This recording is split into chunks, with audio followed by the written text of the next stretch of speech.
sir.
Echo?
Is the commentary too loud?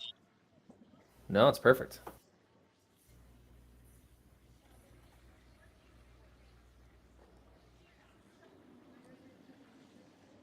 Yep, perfection.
Looking to improve your game? Look no further than Hardline.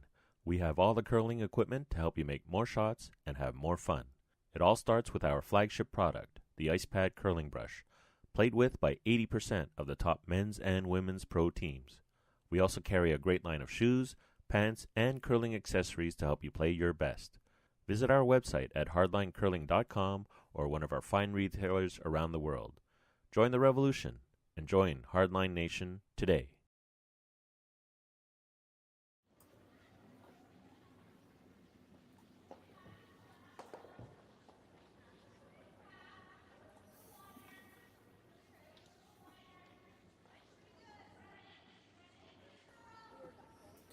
It's the Leduc Curling Club. It's the Curling Stadium Alberta Curling Series presented by Hardline Curling. And we are off. Draw one. Sae Yamamoto versus Lisa Parent. Lisa Parent out of Calgary, Alberta. Team Yamamoto out of Sapporo, Japan. Excited to get another weekend of high-quality curling going.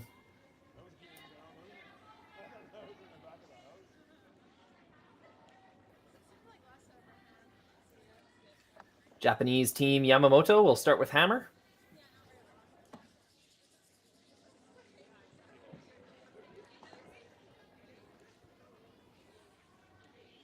Wonder if the Japanese team is aware of Edmonton hockey star Kyler Yamamoto.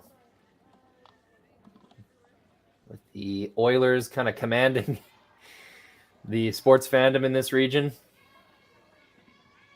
It's a name they're familiar with, but I'm sure no relation. Just a familiarity. Two rocks down the ice. It looks like we're going to start things pretty open. Unless we get a center guard call from Lisa Parent here. Nope, we will not. Teams will feel out the ice.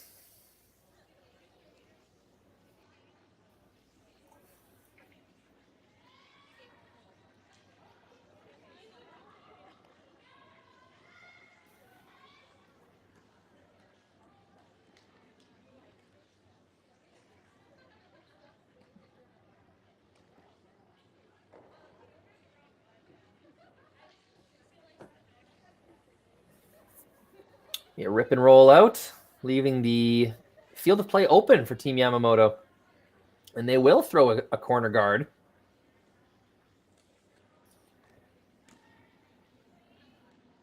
Hey, why not? They have one rock left to use in the free guard zone. One rock after this, I should say. Lisa Parent will not be able to peel this off. Pretty optimal for Team Yamamoto. No center guards up front, no opponent stones and rings. Kind of a wide open house with three rocks gone. A free corner guard. Try to create 2 points in the first end. Now, interesting. They recognize that this one's coming deep, so they sweep it right in.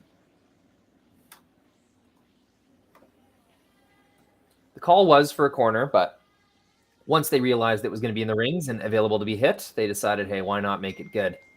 In case we get a flash here.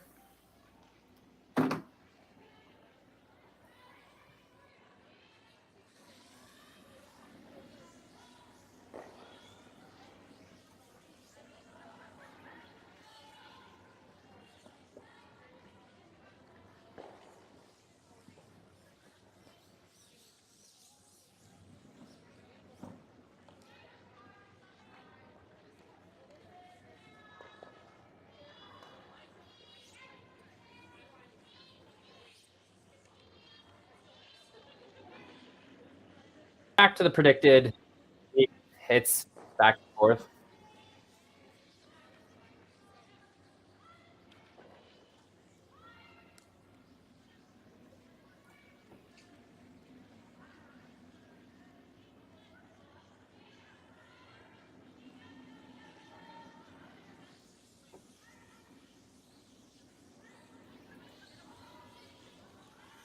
One for one. Nobody's missed a hit yet. Gives a good opportunity to learn these paths out to the wing.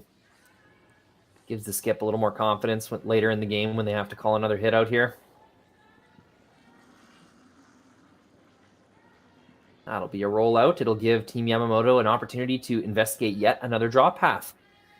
So, no points advantages, no hammer advantages really, but for the team that is able to throw a few draws this first end, it's always nice going into the second end knowing that you've thrown a few draws, your sweepers, your front end have seen what at least a couple paths look like.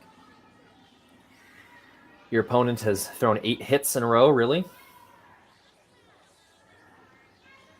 Whereas you've thrown 5 or 6 hits and 2 or 3 draws. It's still a bit of an advantage. The team that kind of has thrown more draws might have that better idea of what things are doing, what the ice is doing.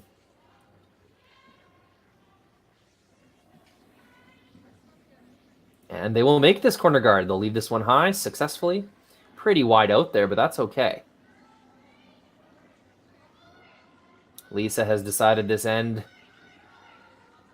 is not going to be favorable for her team, so she'll just hit any yellow rock in sight at this point. They could have tried coming top 8, top 12.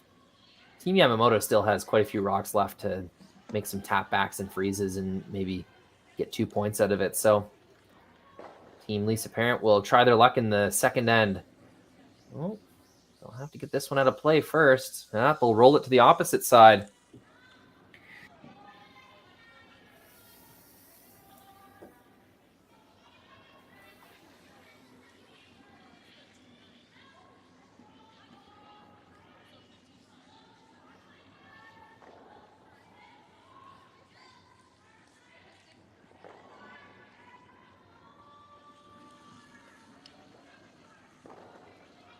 Team Yamamoto will use this tight guard of Team Parents. I thought you might see a hit or a hit and roll, maybe a peel. Not as optimal a spot that is in the 4-foot line. So it might come in the way of an eventual draw, but with only 4 rocks left in the end, Team Yamamoto says, why not? Let's try to use this thing. Looks like they're sliding deep.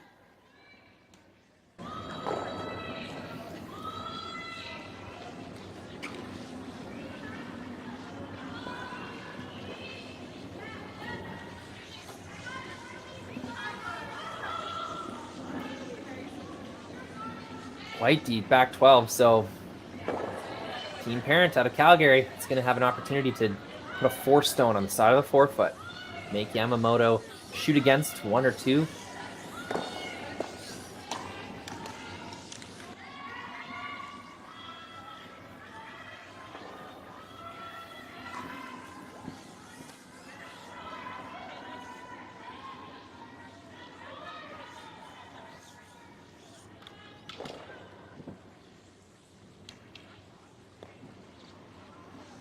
A lot of room to curl on this one. Long way to go. Just got that one a little outside and heavy, I suppose. Didn't let the curlers work on it, or the sweepers work on it. Sweepers are curlers too. I should clarify.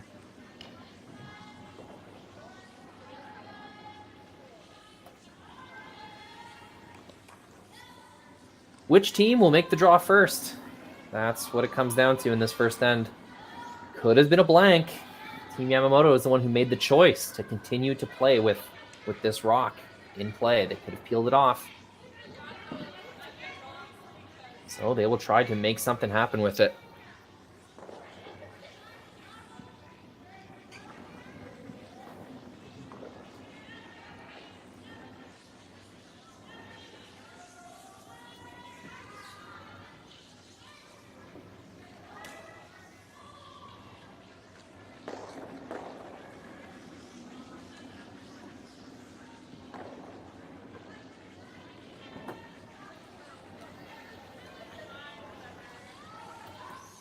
Incorporate our first overhead view. 4 cameras to choose from on each sheet. Gives us a lovely view of the game. 2 overheads at each end. 2 high quality, high definition cameras above the center line on each end. Gives us a great view of the action. Team Yamamoto lying 2, though they're in the back of the rings. Can be very deal-with-able for Lisa Parent here. Might be lining up a hit and roll. Get rid of that yellow stone in the 8-foot, maybe roll on top of the other yellow stone in the back 12.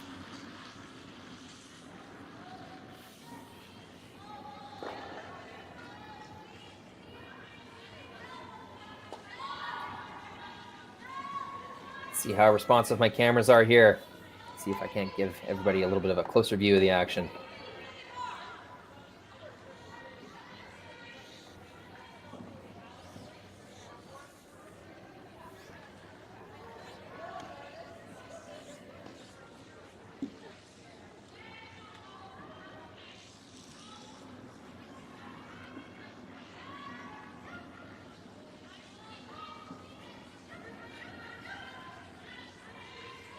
Sweeper's on it right away.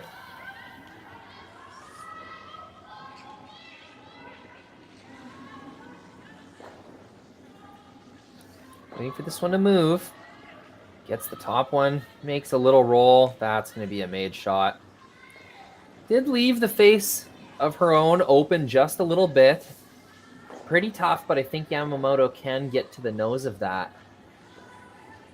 The way they're signaling their brooms, though, it looks like they might ignore it instead.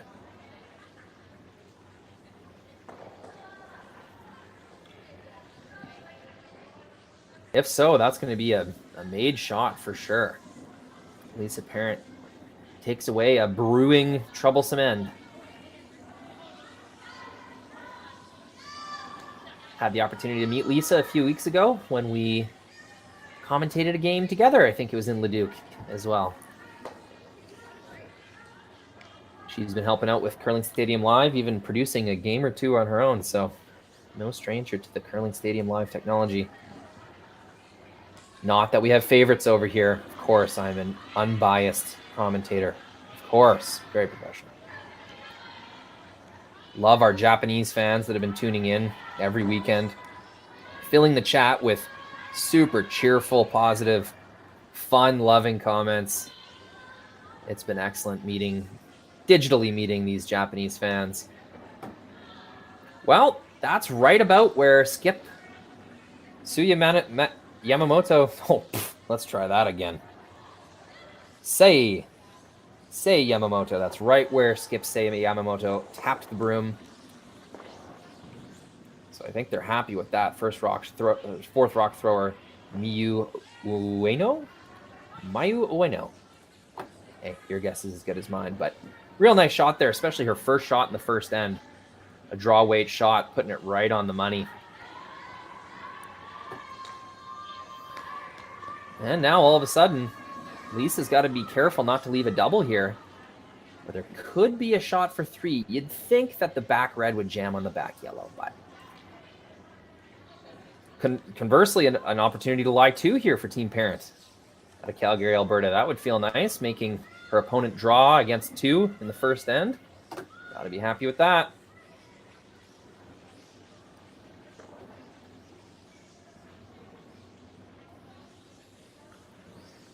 Lisa Parent, her last rock in this first end. First draw, Hardline, Curling Stadium, Alberta Curling Series. Sweeper's off of it for now. Waiting for the signal. Trying to sweep hard for curl now. They'll have to go to get a piece of this yellow. And they do get a piece. Not quite enough to bump it out of the 4-foot. I don't think they hurt themselves, really. No shot for 3 that I can see. It will leave an opportunity for fourth rock thrower. Let's try this again. Mayu Ueno. A little better that time.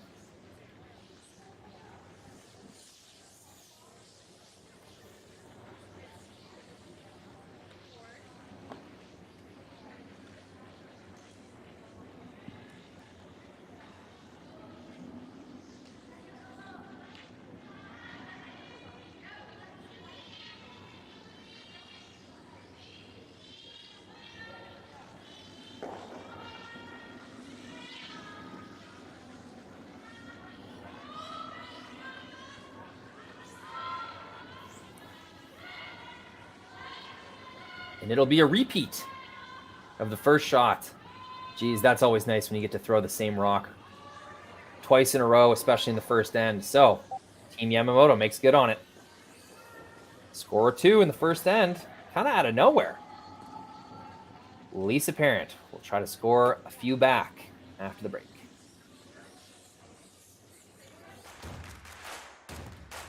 Imagine being able to stream every curling game from every sheet from any event, be it your Wednesday league game, bonspiel, or corporate event. Curling Stadium offers an all-inclusive streaming solution featuring high-quality cameras, ease of use, great reliability, and minimal installation.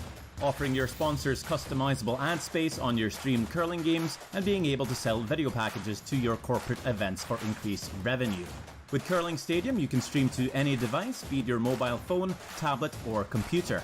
Push the feed to your desired platform, be it Facebook, YouTube, or any other social media. Curling Stadium is simply the way forward. Where it's commonplace in other sports to televise every game, we want to do the same.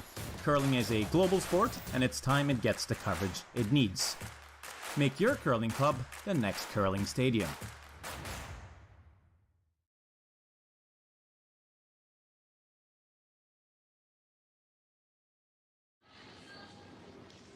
Welcome back, second end.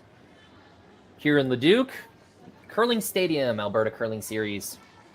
It is December 2nd. We are getting into the thick of the season. These teams are more than warmed up. A couple months of competitive play under their belts already.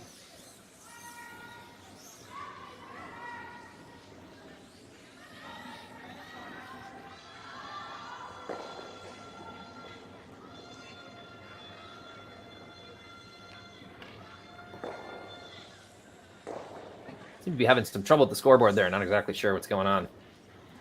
But, whatever the case, I think they got it figured out now.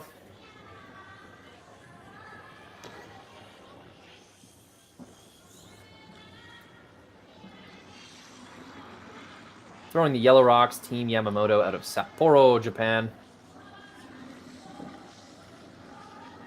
Known to Canadians, really, outside of the beer commercials on TSN, I'm not sure.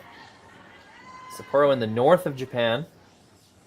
Not that I'm very well steeped in my Japanese lore.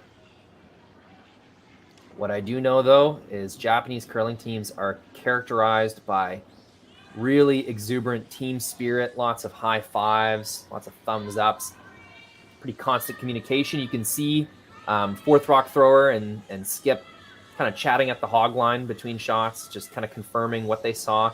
Even though both shots were made perfectly, they're just exchanging information.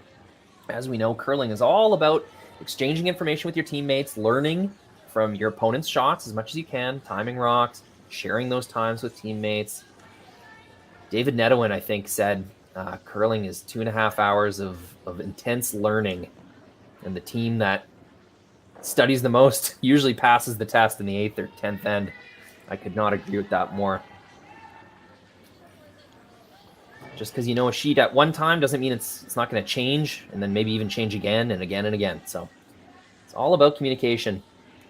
Looks like that first rock slipped into the rings. Team Parent ignoring it, trying to throw a corner guard. But Team Parent's rock slipped into the rings. So speaking of changing ice conditions, I think we're getting some second end quickies here. Things usually speed up in the second end, especially with a full slate of games out on the ice. The warm bodies kind of give a little bit of a warmer layer on the ice. I don't know. I'm not a scientist, but I do know the second end is often quick. Talking about myself quite a bit. I haven't even introduced myself. Apologies there, audience. My name is Rory McCusker. I work for Curling Stadium Live. Absolutely having a blast bringing you this curling action from Leduc. Hey, cameras set up in a curling rink and some of the world's best curlers. Definitely some of the best curlers in Alberta. That's a recipe for some great Friday night entertainment. So we'll be bringing you coverage from this event and many others all season long and all weekend long this weekend. Some other games to keep, or tournaments to keep an eye on. Mixed doubles in Dumfries, Scotland. Those games are available on Recast Media. And of course, for free on YouTube, linked through curlingzone.com. This Hardline Curling Stadium Alberta Curling Series. So you have quite a bit of options as a curling fan what to watch this weekend. It is a great time to be a curling fan. So much free content. So many new teams to follow. You can watch teams kind of reach superstardom as they battle it out on this cash spiel circuit, which has always been a thing. My competitive curling parents told me all about the glory days of the old cash spiel circuit, especially on the men's side. Very developed, very established, way of being at your best for playdown season, which I think is still the main goal for most of these teams, is to win their provincial or national championship playdowns. This cash peel circuit, I mean, of course, there's World Curling Tour points, very valuable to achieve, and of course the money to fund your curling journey.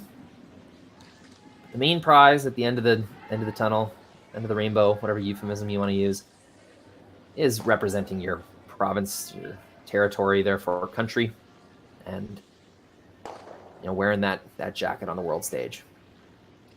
But very intense battles happening throughout the year on this cash peel circuit amongst teams that you'll see in that playdown season. So long story short here, you don't have to wait till the end of the year to get high quality curling action when you have free curling available on YouTube. Curling Stadium Live. Okay, finally making something happen with those top stones.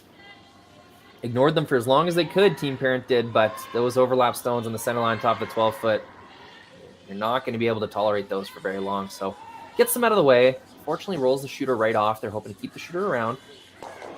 This opens the door for Team Yamamoto to peel the red guard, leaving only Yamamoto stones in the rings. The bonus is they're frozen to each other.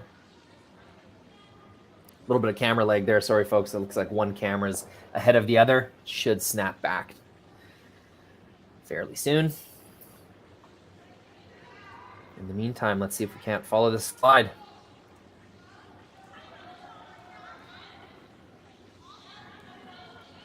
We've got second rock thrower. Is this third stones?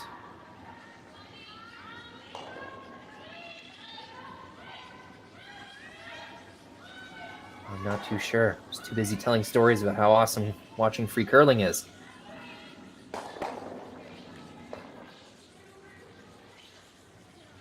Regardless, it'll be a guard. Second end in an 8-end game. You want to score this end.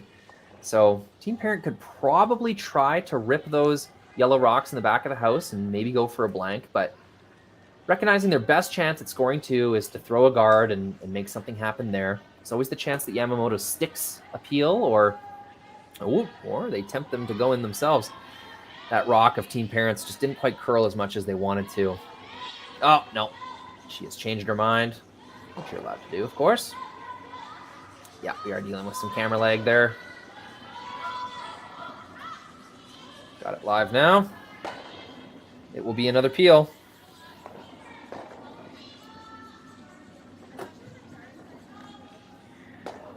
Makes that guard go away.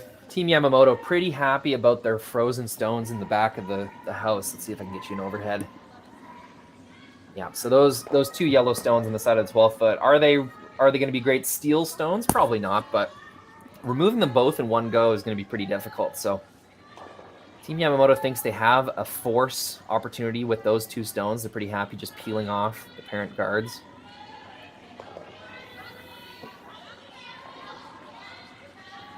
Skip Sae Yamamoto knows that as long as she keeps the front of the rings open, she will have some kind of hit on hers. Make the troubles go away. There we go. Third rock stones now.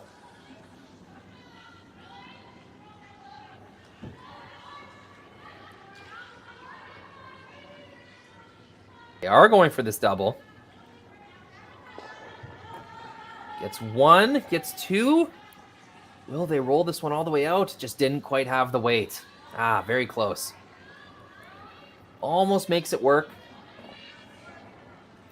Team Yamamoto will try to avoid a double. If Team Parent can make a double, they will have a blank opportunity.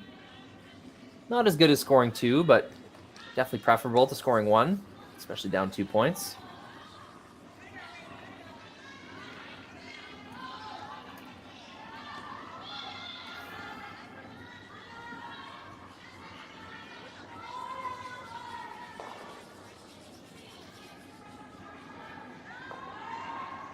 Sweepers have not touched this one. Hoping for it to slow down before it gets too close to the back one. Don't want to leave an easy double for Team Parent. And with a little tap, that's what they're going to leave. About a 1 foot double. Tough to miss this one. So Lisa's patience will pay off. They will get a double opportunity.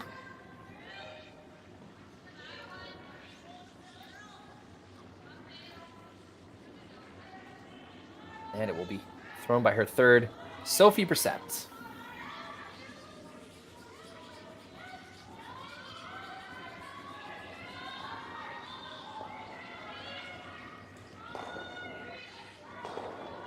Kept it clean the whole way down. Very nicely thrown rock. Oh, and perfect weight. Will it stick around? Well, it's rolling now. Ooh, did that cling? May have stuck around. No. Yamamoto is drawing, so they are pretty confident it's out of the rings.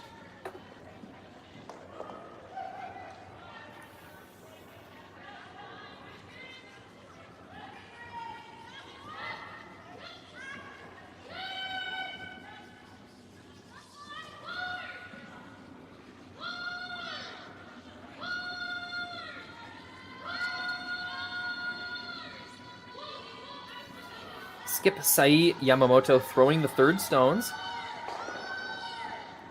Skip throwing something other than fourth stones is steadily gained popularity. When I was growing up, born in 1992, I was when there was only one team doing it. It was the best team in the world, Randy Ferbey. I think that gave people an idea. Hey, there might be something to this. Letting the guy who knows the weight and is throwing the rock the best right now throw last, and letting the guy that knows the game the best, knows where to put the broom, skip. I mean, there's two separate skill sets there in playing skip. Being an elite rock thrower and being a knowledgeable, experienced skip are sometimes two different things. So these international teams have definitely embraced that. You definitely see more lineup kind of changes in that way with a skip throwing some rock other than 7 and 8. More and more Canadian teams as well and American teams doing it, but still, a pretty tried and true skip throwing the last rock. You'd see it on, I'd say, 90% of teams or more. Internationally, might be more like 75% of teams.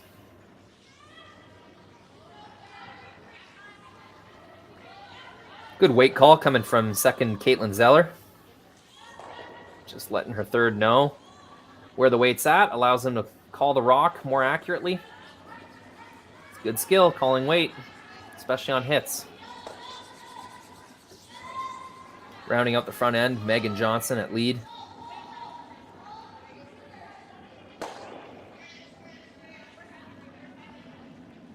Team Yamamoto, front end. First rock thrower, Mizuki Hara.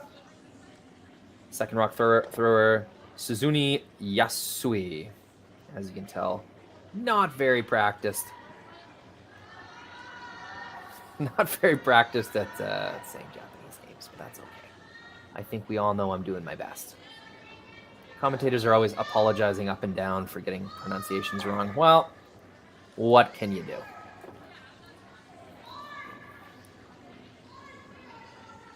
Pretty standard hit and roll.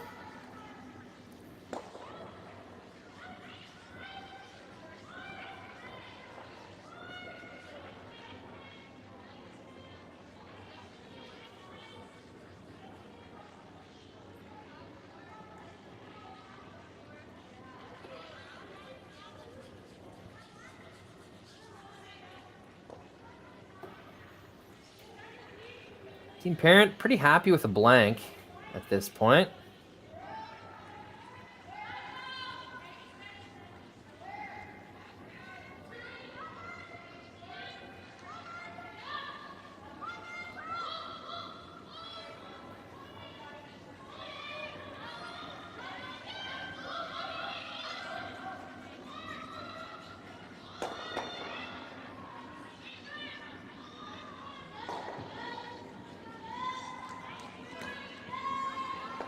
We got this one in. Pretty nice. Standard hit and roll out. And that will be a blank end. Kind of caught me off guard. I actually didn't realize that was the last rock. Blank end leaves the hammer with Team Parent of Calgary, Alberta. They'll try to come back down 2 points in the third end.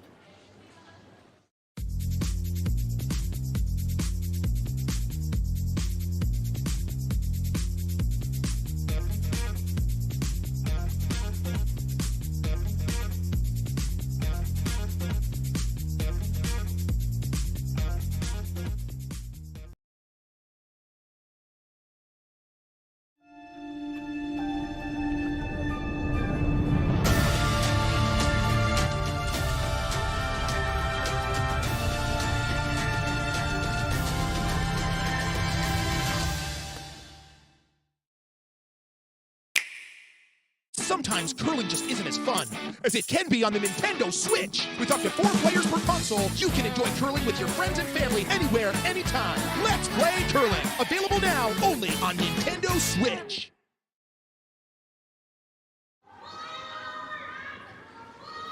It is the third end. Some misses from both teams in the second end led to a blank. First, it looked like Team Yamamoto was going to have some kind of force brewing, and then Team Parent kind of fought control back. Ended up with empty free guard zone, empty rings, and that's how we finished.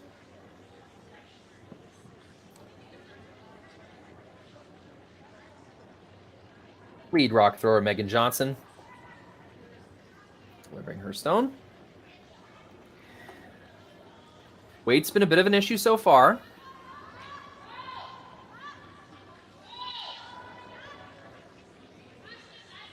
And this one is sailing a little deep again. Yeah.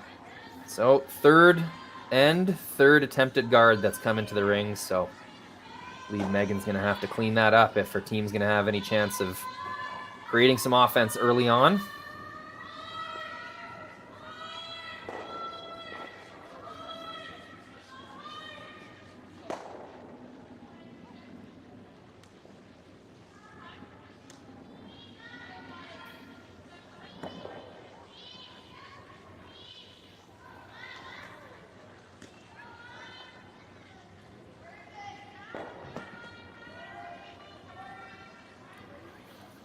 So just like that, it'll be 2 stones in the rings for Team Yamamoto. Kind of decision time for Lisa. Yeah, I think I agree with her. Even though it looks a little squirrely in the house, you gotta keep at it. Try to get 1 corner guard up there. The opponent will not be able to peel it, so gotta try another one. Here's Megan's chance to get that weight down and keep it there.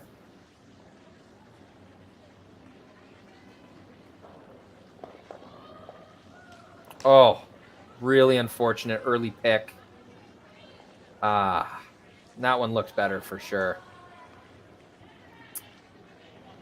Yeah, those ones you feel bad for.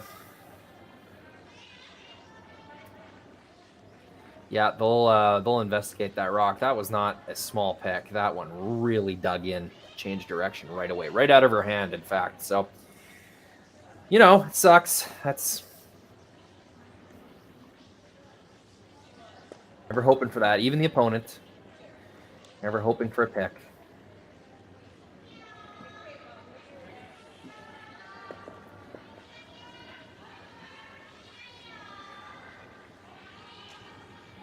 Team Yamamoto gets to do some extra work on solidifying their force setup.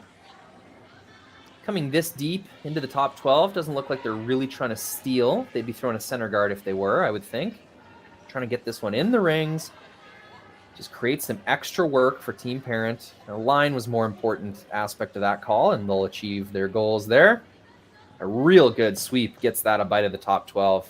Great scrub there from Miyu Ueno and Mizuki Hara. Lead and 4th rock thrower sweeping for the second. Team Parent, 2nd rock thrower, Caitlin Zeller. Getting in the hack now.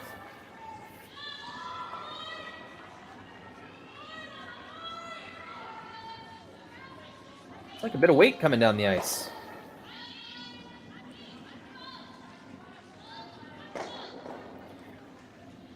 Looking for a double here.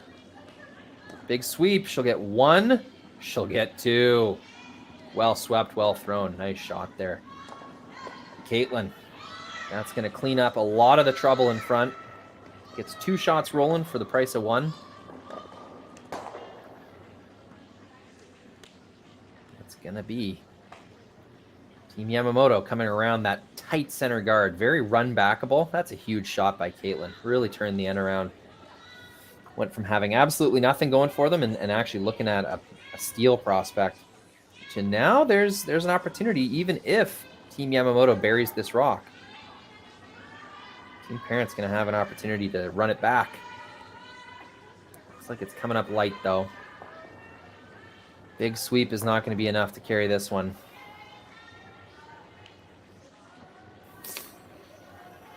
Little overlap on the center line there. Kind of helps Team Yamamoto. That rock is no longer available for promotion or run back. Straight backwards, anyways.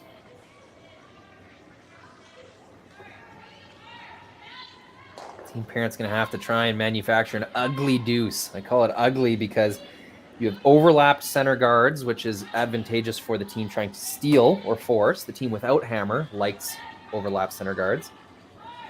It means if something goes wrong in the forefoot, there's not going to be an easy fix for Team Parent. They're committing to a scenario where they're not guaranteed to have control of the scoring area. And they could be looking at a situation on Lisa's last one where they don't have a shot. That's the risk of playing around center guards, and that's why I call it an ugly deuce. But can be done. Kind of tricked by the curl of that stone. It really sort of fell out on them. Kind of looked like it was moving backwards by the end. A tough break for Sophie Brissett there, or for getting Zeller's second rock.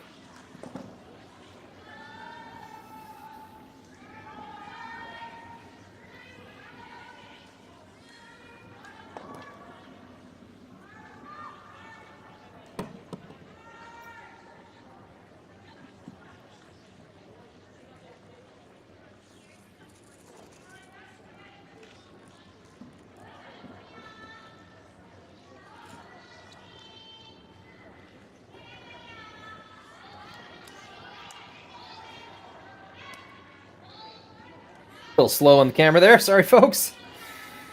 Yeah, a lot to manage back here. This one's curling in really nice. Got the line perfect. Can they manage the weight? Slides a little deep, but that's a made shot. This the line on this ice, this sheet 8 at Leduc, it seems to be pretty tough to manage. Not getting a ton of movement, so they have to play it pretty close to the center line. Always a little nervous doing that.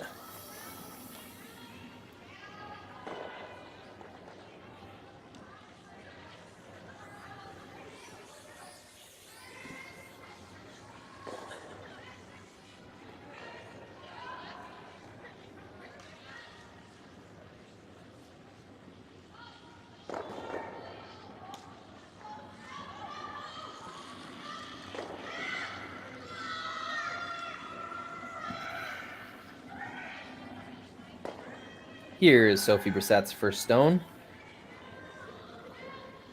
Pretty big shot. If they don't get shot rock here, Team Yamamoto will be guarding for the rest of the end. And it does look like they are over curling. Kind of gave up on this one. Weight seemed close. Little tap rearranges the guards. Not sure. I suppose it's better than it was before. They still got a bit of a result out of that. Like I said, just trying to figure out that draw path. Seems a little tricky.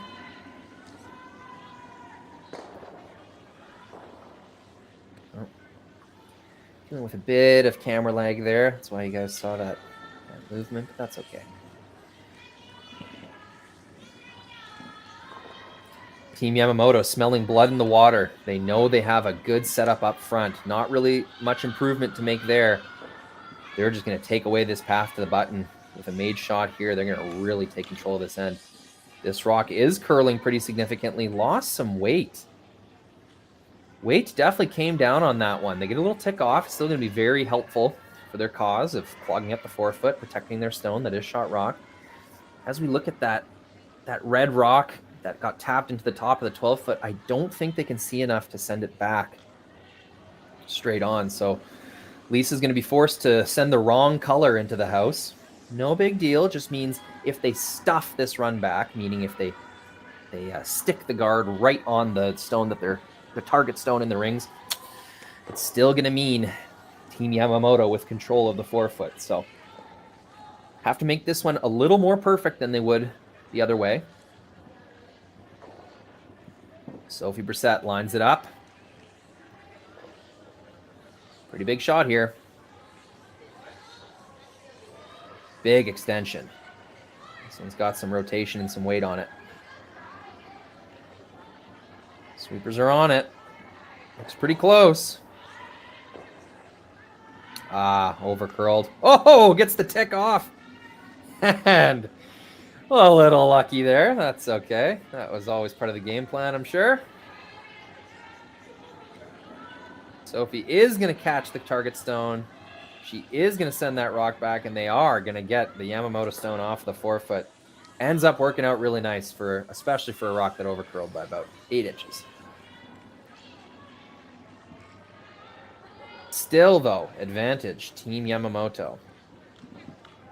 Tight center guard. A parent stone in the 12-foot that's going to be pretty tough to tap back, even if they wanted to. And with the initiative on the hand of fourth rock thrower Miyu scratch that. Miyu Ueno. That's 3 vowels in a 4-letter word. I don't know how to say that. I'm sorry. Miyu has been throwing really accurately tonight, despite my butchering of her name.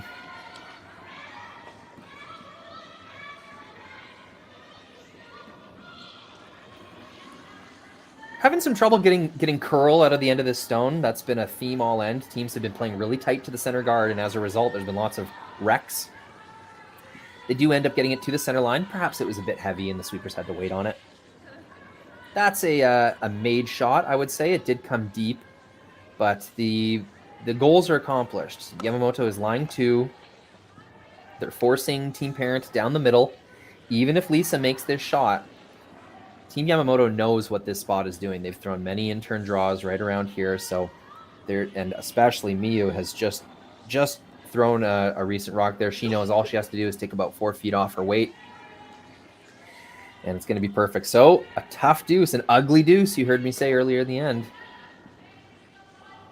Building up here.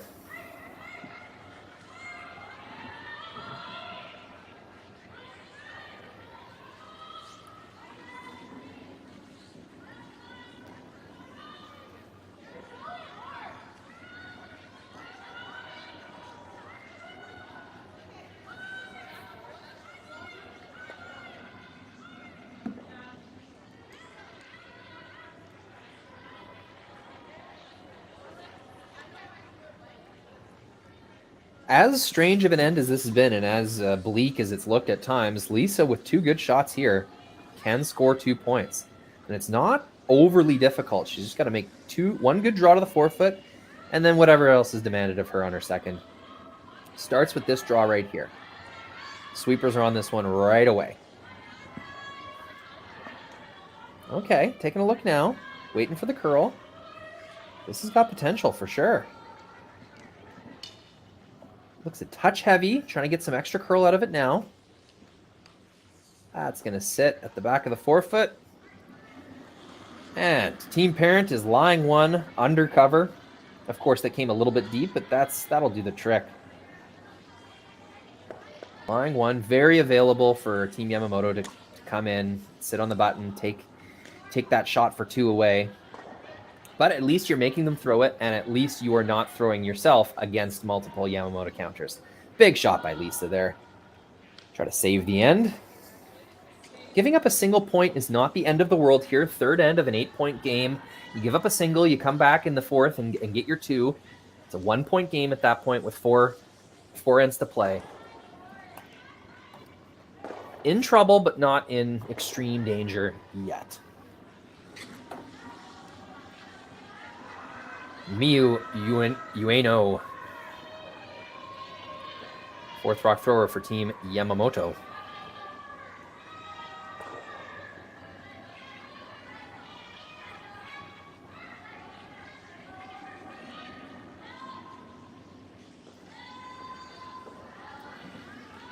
Oh, bit of a camera skip there. Looks like they were waiting for the curl, and it just never quite came. May have gotten a little outside. Maybe that extra weight stopped it from grabbing in the right spot. Whatever the case, it's going to come deep.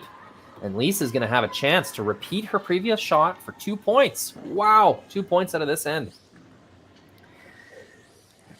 Did not see that coming.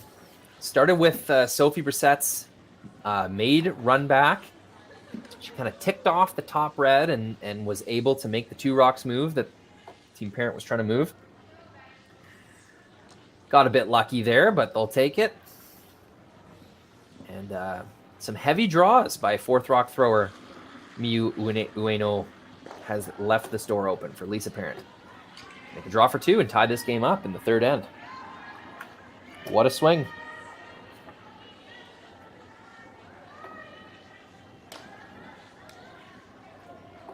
Gives me a chance to use my last rock button.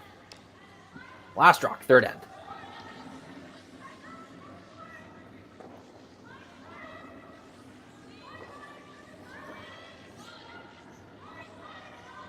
Sweeper's never off it. Lisa knows she was a bit heavy on her first one. Couldn't throw any more. I fear she's thrown a little too light this time. Yep, sweeper's off it as it hits that top red. You can see Lisa's disappointed with herself. She knows she just had to repeat that previous shot. May have overthought it a little bit.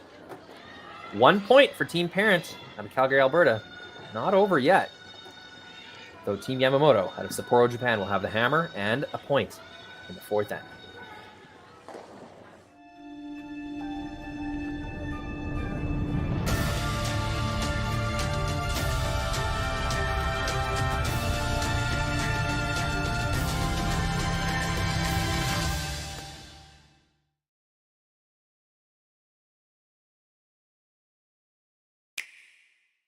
The roaring game. We all love it, but sometimes curling just isn't as fun as it can be on the Nintendo Switch. Go get stuck in your curling club this year. Learn the game inside and out. Play for your favorite country and take the curling world by storm. With up to 4 players per console, you can enjoy curling with your friends and family anywhere, anytime. Let's play curling. Available now only on Nintendo Switch. Welcome back, fourth end. Some missed shots to start this game. It's the first draw of the Curling Stadium Alberta Curling Series, brought to you by Hardline Curling. Curling Stadium Live here with the live images and sounds. Just want to thank our ever so attentive audience. Thank you so much for the lineup correction. I've been going off of the standard lineup that they register under the World Curling Tour. Bit of a different lineup. We have Skip Sae Yamamoto throwing last rocks. I have been saying fourth rock thrower Miyu Ueno, who is their normal position, but she is not here at this tournament. So Sae is throwing fourth rocks this week.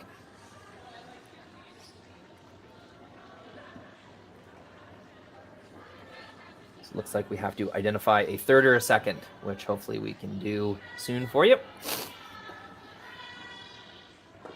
But Megan Johnson gets her weight back, gets that rock in the guard zone. Unfortunate pick on her second one last end, so we'll be watching this second stone carefully. Team Yamamoto going for a corner guard. Love it. Up a point with hammer. They're still on offense.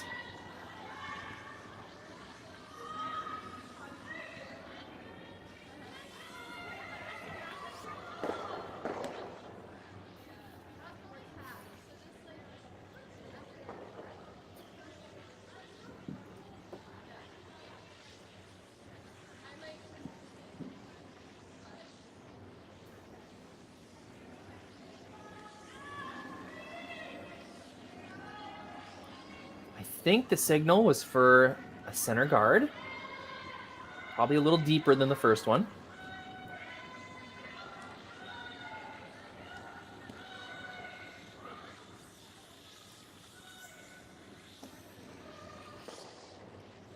Working hard to get this over. Looks like a repeat of the first rock, so unable to make the adjustment. Those are going to be not optimal center guards. They're going to be useful, although you can see by the angle there will be a very available double peel at a certain point. So unable to make that call yet. Sae Yamamoto will signal a draw behind their corner guard. Well-placed corner. I'm being told this is the regular first rock thrower, Mizuki Hara.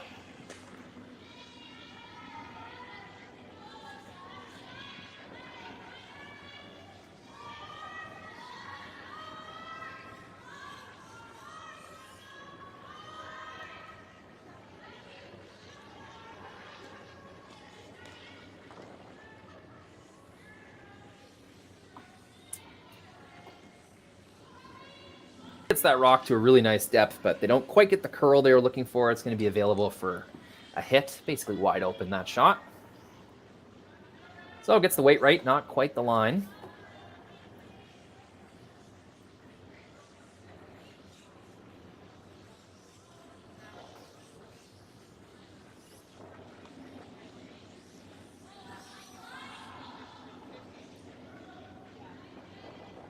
The weight call from lead Megan Johnson there.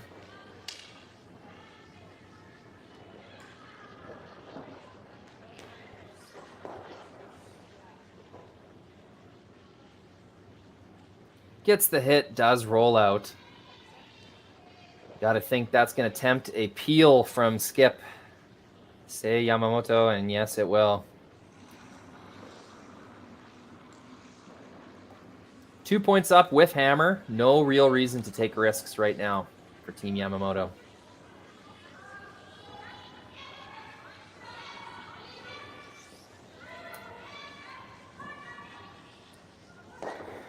One and two. Gets the third one flying as well. That's quite the cleanup job. Just kind of the way that the angle is lined up. A little bit unlucky for Team Parent, but, you know, that's why you want separation with your center guards, and putting those two guards right next to each other is always going to tempt that kind of result. So Team Parent will start over, try to clog the middle. Try to force their opponent into dealing with some difficult stones down the middle. They might get a stuck peel or a nosed peel from Team Yamamoto, maybe a flash. Maybe Team Yamamoto rolls to a place where Team Parent can hide behind. Lots of rocks left, lots of room for mistakes, so no need to give up quite yet.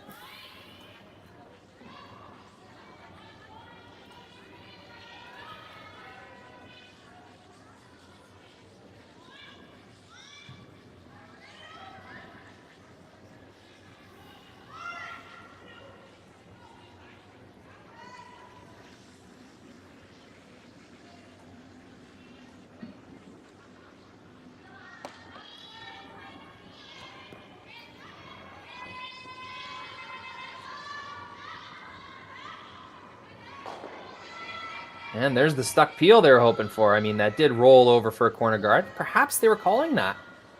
If they were, it's a heck of a shot. You know, curlers are not used to making pretty specific hits and rolls with rocks in the guard zone. You're used to ticking those off by catching just a little bit of the stone. You're used to peeling those by catching half of the stone. It's not very often you're trying to manage that 1.5 inch over nose. Pretty risky. If you over curl by 1 inch or two, you stick for a center guard. So if they were going for the hit and roll for a corner guard, it's an aggressive call and a well-made one.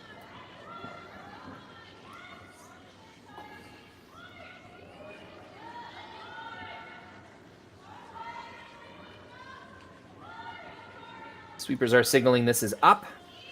Love the hand signals, ladies. Lets me know what's going on.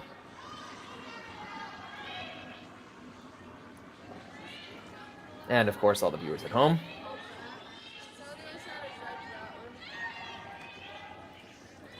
Just got a bit of a focus issue with that camera. Let's see if we can't snap that thing back into gear. There we go.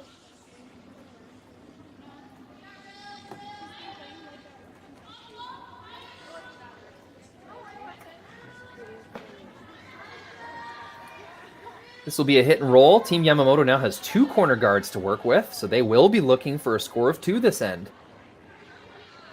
Lisa Parent will have somewhere to hide behind at the end of this end, so if someone's scoring this end, which it looks likely like someone will, may as well be Team Yamamoto, and it may as well be 2 instead of 1. So Lisa Parent also recognizing, hey, there's no cleaning up this mess. Not much else to do, especially in the 4th end, down a point. Then to throw another center guard, see if they can't get something cooking down the middle. Take away those corner guards by occupying the center line, forcing Team Yamamoto at the end of this end to forego their corner guards and instead chase down the middle. That's the goal for Team Parent right now. Looking for some curl. This rock looks all right. Sweeper's kind of standing at the side of it. Not too far off where Lisa tapped her broom. It's a nice, well-made shot. A pretty good game so far for Sophie Brissett.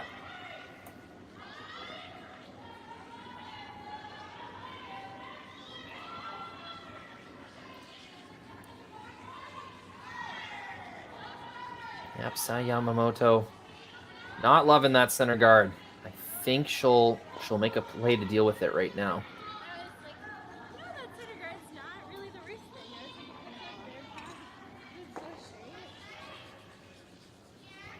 Team communicating right now.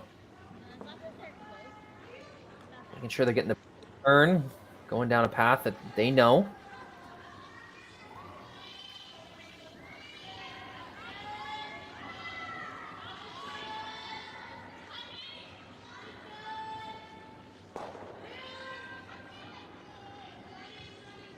Just going for the straight peel. Makes it nice.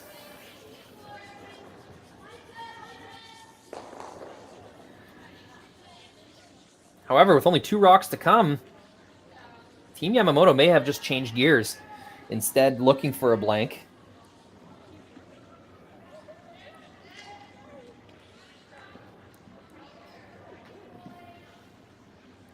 Lisa knows there's only 2 more opposing rocks to face, so if she can bury one here, it would force her opponent to outcount her stone in order to count 2. And now, if she was able to maintain shot rock after this skip for skip trade, Lisa would put her second stone somewhere else in the rings to lie 2, and that would be a pretty effective force, as long as she didn't leave a double.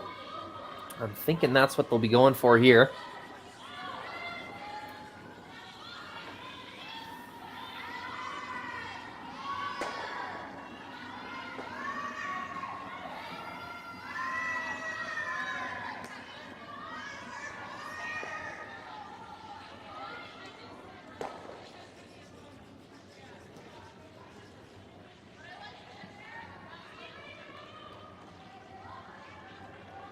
Real nice straight release. See, that rock's coming directly at the broom. Sweepers are waiting for it to move. I think it's a bit heavy. And it is. It does look like that thing is cruising. Oh, kind of hitting the brakes at the end. Will it cling on to the back? No. Sails through the rings. It's a tough one. She threw that so nice right at the broom, just 7 or 8 feet too heavy. Line looked pretty good as well. So, open draw to lie a single point.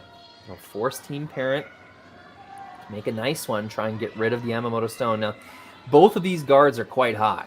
It's going to be tough to get a rock totally buried with no hack weight hit available. This hasn't been super swingy ice, not a ton of curl so far. So that will favor the team drawing, as the slower stone will catch more curl. The faster stone going hack weight might stay a little straighter for longer.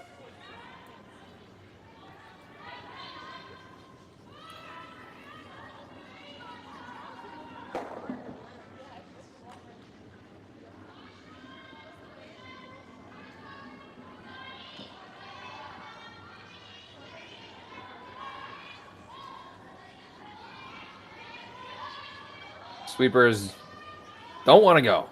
No, is what the hand signal I'm seeing. Looks like they've caught a pretty quick path here in the fourth end. Ooh, dying now. They'll try to get a bit of curl.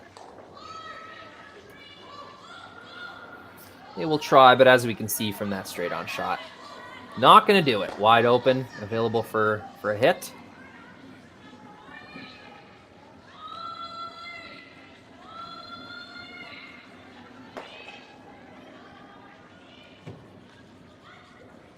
Lisa will try to roll behind one of these corner guards, make a blank attempt difficult for Team Yamamoto. Hopefully get her force here in the fourth end.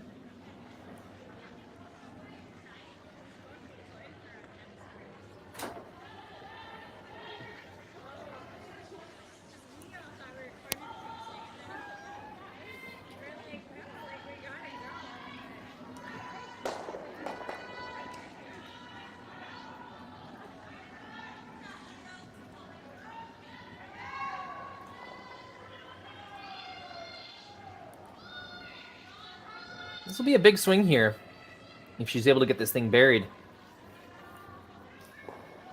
Could be the difference between a force and a blank, which in the fourth end, pretty big difference. Significant impact on your chances of winning the game. Lisa Parent threw her first one pretty well, just heavy. Trying to make the same thing happen, take a bit of weight off of it.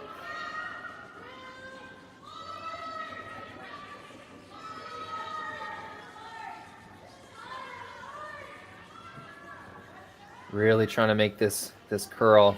They played a down weight, thinking it would curl a bit more, but that is going to blow right by. I think they just misread the ice there. Maybe Lisa got outside of the broom. Actually, yeah. Now that I remember where the broom was, she did throw that on the opposite side of the center line. Nice positive release that's going to work out for her pretty well on more swingy, competitive arena style ice, but for this particular night on this particular sheet in Leduc, that was too much positivity. Let that rock grab some curl. This will be a repeat throw. Yamamoto will have to just throw the same rock she just threw. Sweepers seem to think it's close, and with that rock starting to move off the center line, pretty good indication that it has slowed down, caught the curl, and it will be score 2 for Sae Yamamoto in the fourth end. Takes a controlling, but not a guaranteed, 3-point lead into the fifth end. Team Parent will bounce back. We'll try to bounce back when we come back.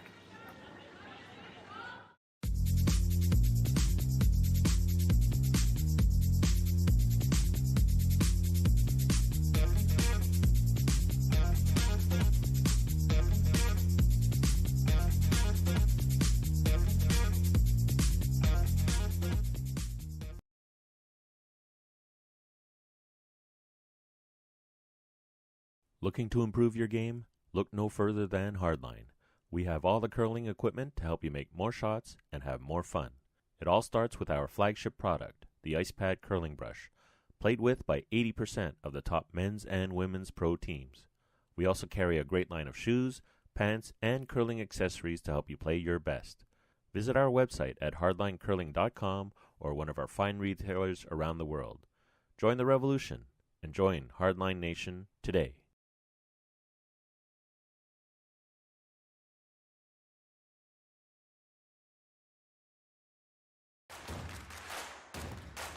Imagine being able to stream every curling game from every sheet from any event, be it your Wednesday league game, bonspiel, or corporate event. Curling Stadium offers an all-inclusive streaming solution featuring high-quality cameras, ease of use, great reliability, and minimal installation. Offering your sponsors customizable ad space on your streamed curling games and being able to sell video packages to your corporate events for increased revenue. With Curling Stadium, you can stream to any device, be it your mobile phone, tablet, or computer. Push the feed to your desired platform, be it Facebook, YouTube, or any other social media. Curling Stadium is simply the way forward. Where it's commonplace in other sports to televise every game, we want to do the same. Curling is a global sport, and it's time it gets the coverage it needs. Make your curling club the next curling stadium.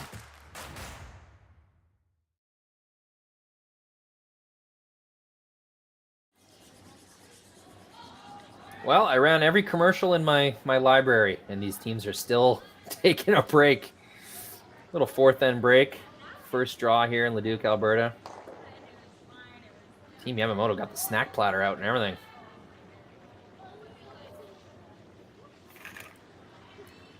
A good time for me to take a little sip of water. Maybe yourself as well. Run and grab a drink. Hey, it's Friday night.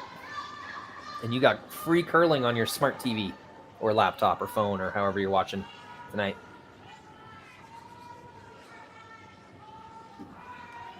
Loving to see these chat entries in the comments. Yes, we do read them. And we'd love to see them. So thank you, all you fans who choose to participate with us. This is the way of the future, interactive media.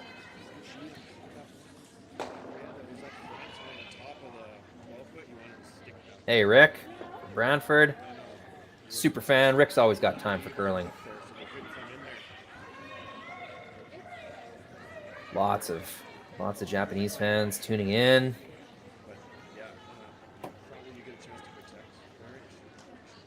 Hey, Megan.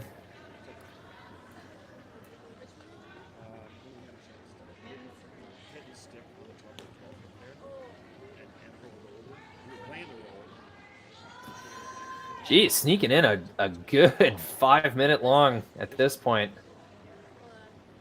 Halfway break. Nothing really Team Parent can do about it. Yamamoto is shooting first.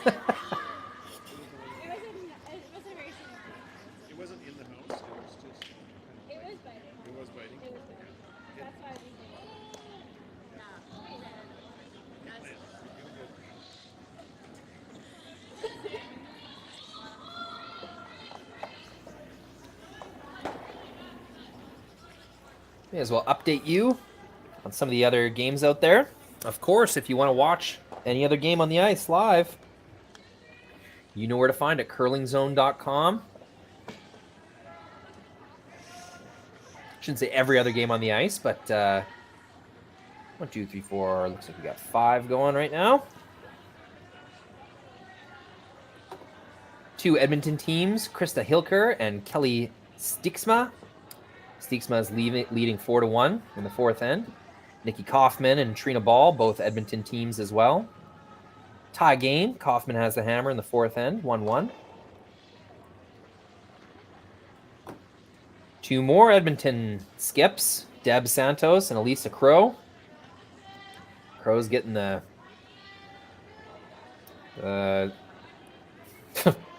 what metaphor am I trying to say here? Crow is losing 8-0 in the fourth end.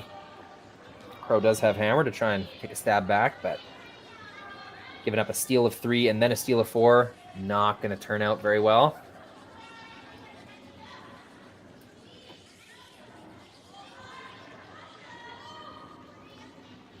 Edmonton's Michelle Hartwell taking on St. Albert's Adele Purcell. Lots of local women's teams. Purcell has the hammer in the fourth end, but she is losing 3-0. Emily Clark and Jessie Hunkin, Westlock, Alberta, and Edmonton, Alberta. Clark has the hammer in 4. She is down 2-1. Jessica Wojciechowski out of Calgary and Gracelyn Richards. Wojciechowski leads 5-0. Richards has hammer in the fourth.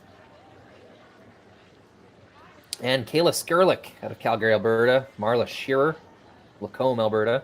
Tie game. Skurlik has the hammer, 1-1 in the third end. And, of course, our game. 4-1 for Sae Yamamoto. Team Lisa Parent getting outplayed, I would say, at this point. It's pretty fair to say. Lisa missing both her shots in the fourth end. Had a force or at least a blank kind of lined up, but came heavy on her draw and then a little outside on her hit. So 2 missed shots going to put Yamamoto ahead 4-1. Of course, Sae Yamamoto making both her draws. First draw didn't quite curl enough, left it outside, but was good enough for 2 points that end.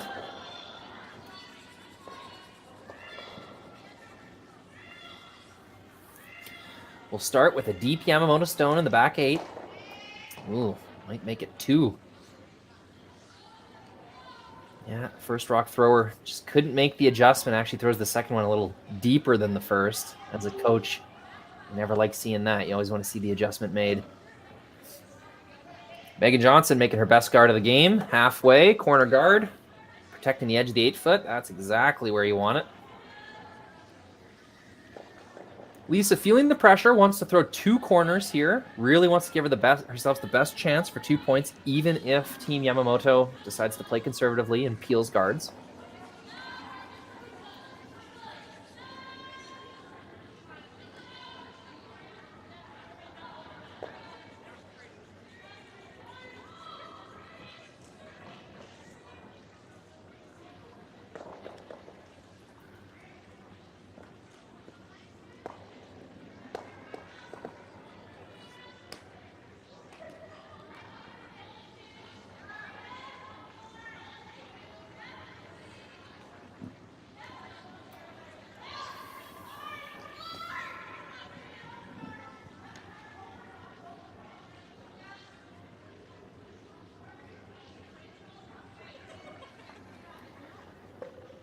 Sailing a little deep. Yeah, unfortunately, that one's just going to over curl to the point of not being very useful. That depth might have been savable, but that amount of curl is just not gonna do the trick. And Team Yamamoto is going to throw another one, attempting to go in the top of the rings, attempting to lie 3 at the end of this. So even if Team Parent was to use their corner guards, they would have a lot of work to do down the middle to clean up the Yamamoto stones.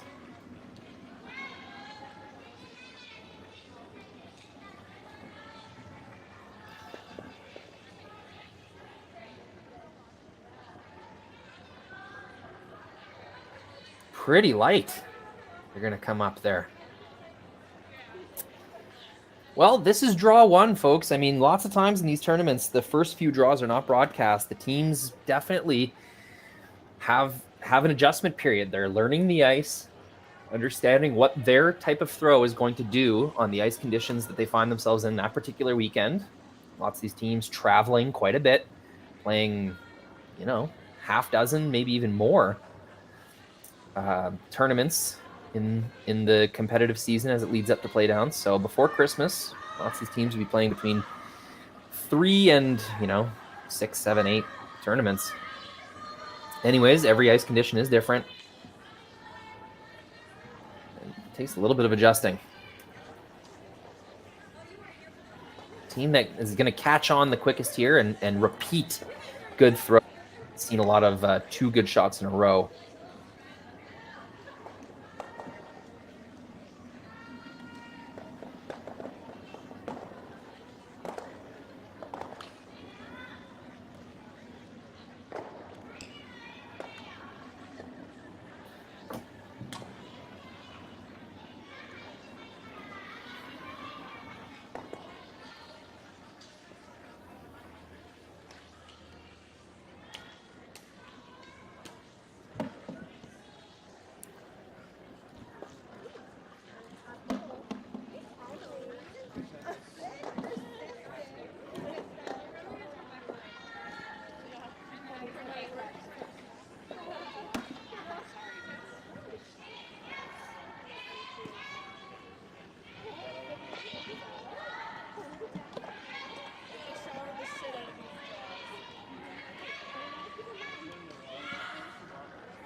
An open opportunity for a come around.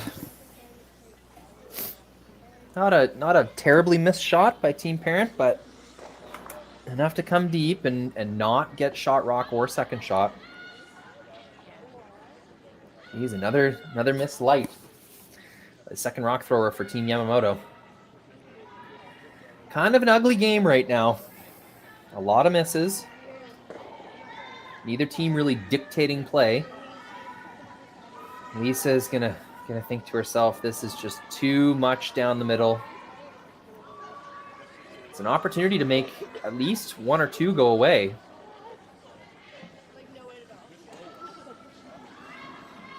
A run back double here would really swing the end in Team Parent's favor. They'll send one back. Will blow by everything. Rolls that one for another center. That did not help significantly. It did get that troublesome in-turn path open. But rolling for a double center guard, no, not part of the plan. But as you can see, it is at the point for Team Parent that they're going to have to put the onus on themselves. There is some hard shots that they're going to have to try and make.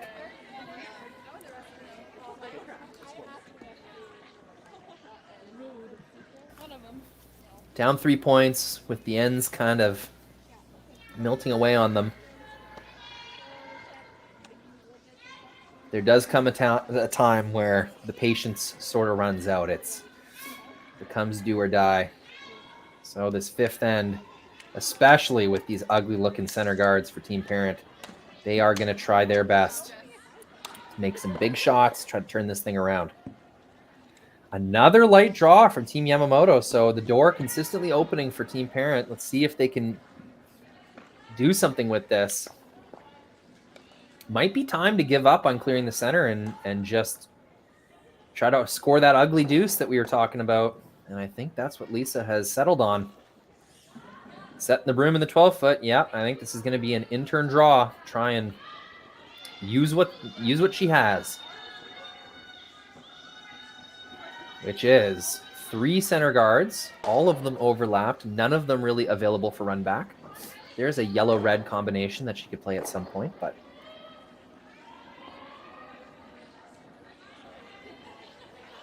she will ask. Third rock thrower. Sophie Brissett to come in around. Sweeper's working really hard on this one. Will they get it by? No, it's on the top one. Both teams unable to adjust. Coming to the center line, that's a lot of rocks in a row that have finished heavy. I'm starting to think that it's a little bit stiffer going away. So coming home, coming back towards the glass and the even ends, the rocks seem to be sailing quite a bit further, whereas going away, going towards the far end of the rink and the odd ends that we're seeing right now, rocks are seeming to grab quite a bit. Seems to be 6 feet or more difference. Both teams getting caught on this over and over again.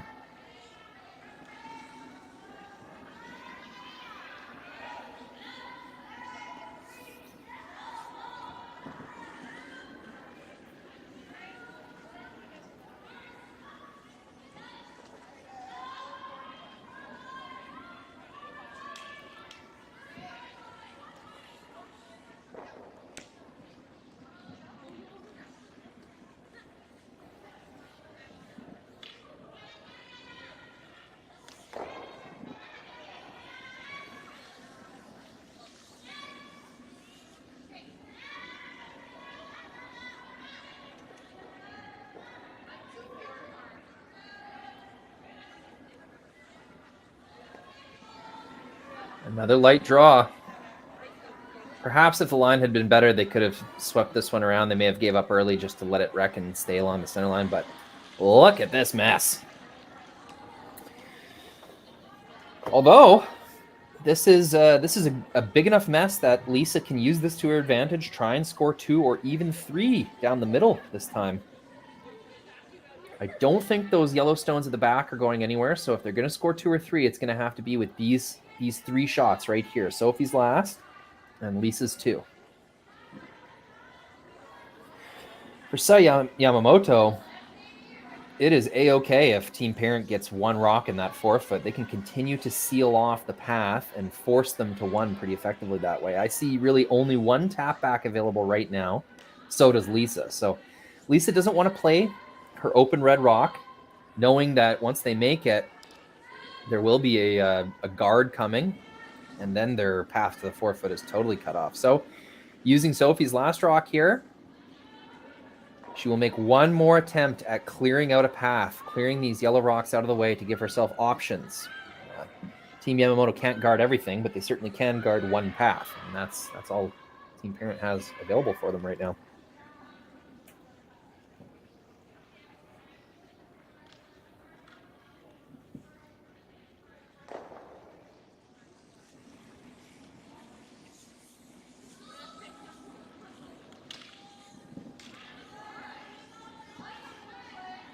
Throwing some weight. They're looking for some curl here. And you can already see this is significantly outside. They push one out of the way, and they will smash one of the Yamamoto stones out of the way. So that sort of does the trick in a way. I mean, I think Yamamoto's going to come right in now, but at least Team Parent has two paths to use. They have a tap back on the in-turn side, and there is an open draw right now on the out-turn side. But with the initiative, Team Yamamoto will be taking that away. Third, just signaling, hey, it's okay if we end up a little bit light here, as long as we take away the path. That's the important thing. But you got to know, Skip, Sae Yamamoto knows for a fact the best spot for this rock, halfway in the forefoot, 3/4 tucked. And that's what she'll be shooting for here. With her first stone in the 5th end, up 4-1, trying to limit the possibility of a big end for Team Parent.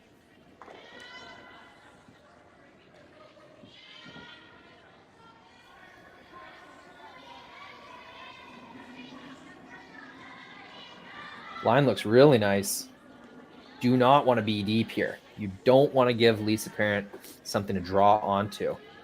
And unfortunately, it looks like that's what they did. A little bit of an oversweep off the bat. That may have been heavy the whole way anyway, but the sweepers definitely under or overestimated. Underestimated? Sweepers got that one wrong. They took it deep. Going to be a nice pocket for Lisa to draw onto. It's sounding a lot like the 3rd end, where Lisa was able to create an ugly deuce for herself, used some missed rocks by Team Yamamoto. Some heavy draws, in fact, exactly like this end. Had a chance at 2, could not make her second draw for the second point. Very similar setup. Let's see if Lisa can make it happen 2 in a row on these rocks.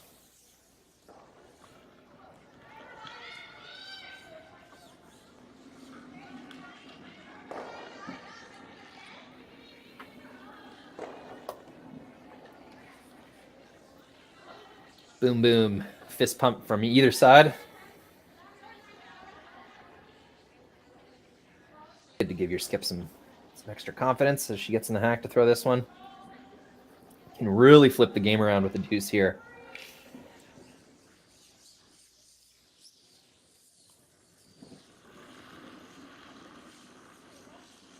Skip Lisa Parent with her first in this 5th end.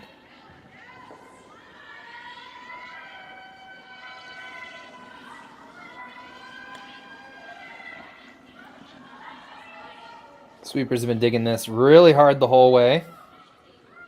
Every inch they drag this really helps them. So, this might even have a shot at getting right in there.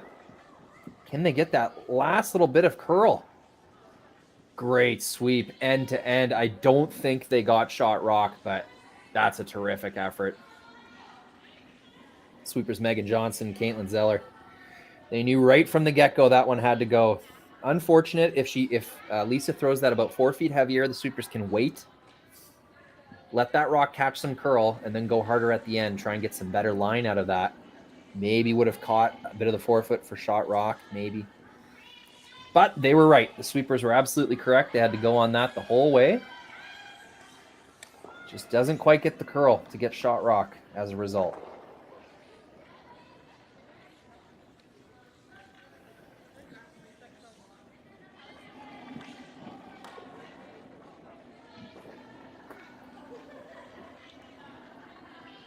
Now, all of a sudden, with the inside edge of that rock showing, Sae Yamamoto has a chance to count 4 in the rings, forcing Lisa to throw her final stone against 4. Ideally, you would think that Sae leaves her stone just right on the nose, take away that out-turn path. leave no potential draw. Oh, looks like they're talking about throwing a guard, maybe. Not a crazy call.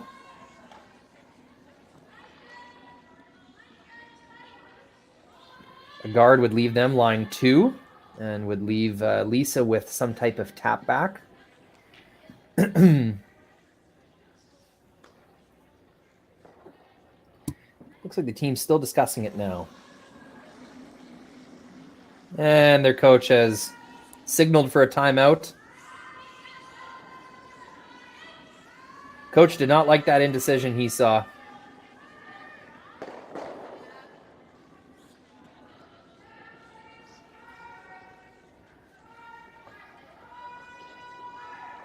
This is kind of, you're really wrestling between two really good scenarios. Even if Sae did not shoot this stone, there is no shot for 2.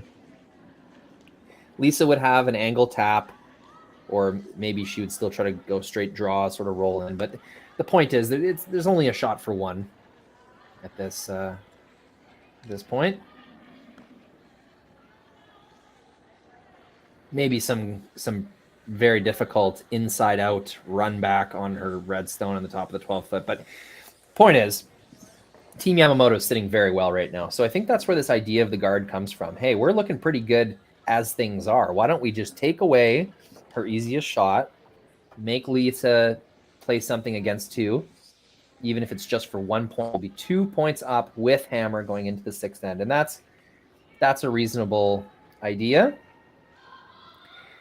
What I would say is it's not difficult to make that hit and stick or hit and roll in. I know that there's a little bit more risk.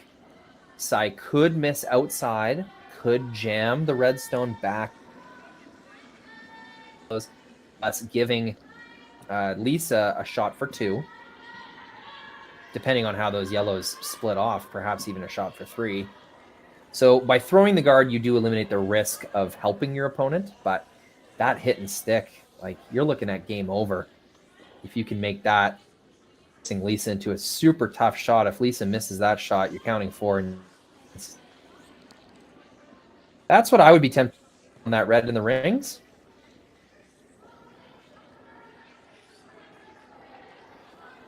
But as we just discussed, the line has been an issue. There's some stones have been falling out, some not curling, and even kind of moving a little backwards against the grain. So there's definite risk to hitting that red stone.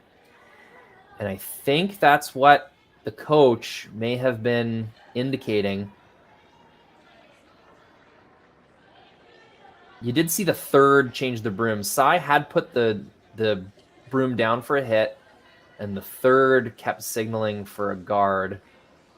Geez, I hope she didn't look up and see the coach's signal or anything like that, but we cannot assume that. This might be the right call. No risk involved in this one. Lie 2, force your opponent into a very difficult shot. That's what they'll do. Sae Yamamoto with her last rock in the 5th end. Looking pretty good, trying to look a little better.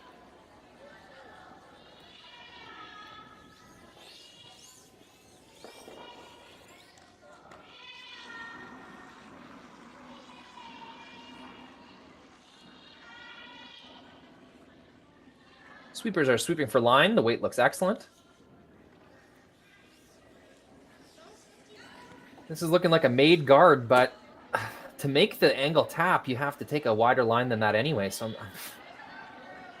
not sure that really took away the shot that they were trying to take away. I think it did make it significantly harder. We can see from that straight on camera, it would obviously be preferable for Elisa if she had access to that entire stone. But she needs to tap that at an angle anywho. So it appears the guard did the trick. Lisa's already looking at this alternate shot. This is the shot for 2. If she can run this stone back and make contact with both yellows, even if she moves them just a few inches, that's going to be enough to lie 1 and 2. So shot for 2 still available for Lisa Parent. It's another reason I really liked the hit and roll or hit and stick call on the previous one. It totally eliminates any opportunity for 2.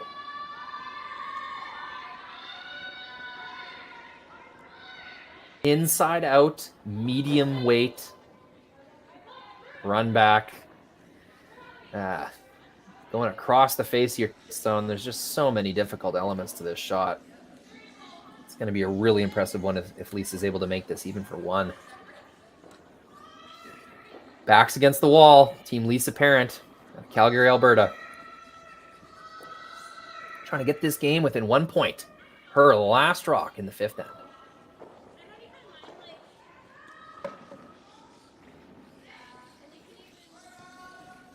Already getting some curl. Looks pretty close. Trying to sweep for some extra movement. And it will not curl up. Geez, really straight spot. She threw that with really nice weight. They just weren't able to get the movement. So that will be a steal of 2 for Team Yamamoto. Takes a pretty controlling 6-1 lead into the sixth end. Team Parent will look for a big score to try and bounce back when we return.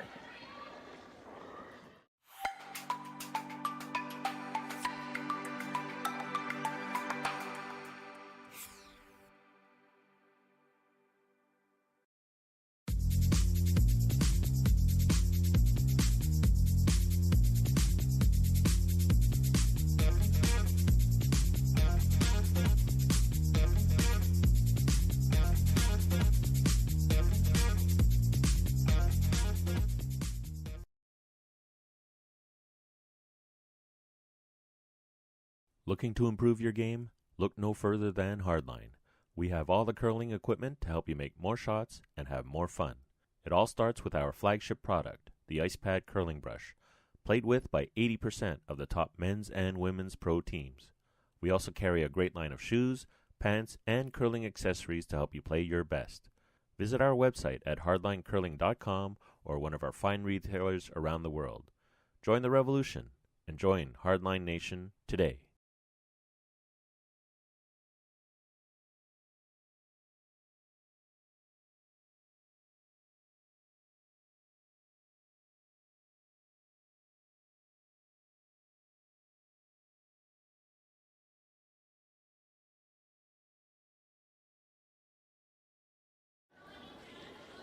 Welcome back, sixth end. Oh, have not updated the scoreboard, but I assure you it is 6-1 for Team Yamamoto. Team Parent with hammer still. Door was open. Lisa Parent almost so close to making her first stone. Sweepers went hard the whole way to drag it. They come up just a rock length short. Couldn't quite get shot rock. Left Yamamoto an open opportunity to either hit or guard. They chose to guard. Did the trick. Forced Lisa into a very difficult inside out, run back, hack weight thing. Very difficult shot, especially in the first game, your first time on this sheet of the tournament. She threw it quite well, right at the broom actually. It just didn't curl up enough for her. Tough break. They will try to score. I would say you're really going for 3 right here. Try and get the game within 2 points. That way you can realistically force your opponent to 1 in the 7th, score another 3 in the 8th to tie the game. Tall order, but I've seen it done.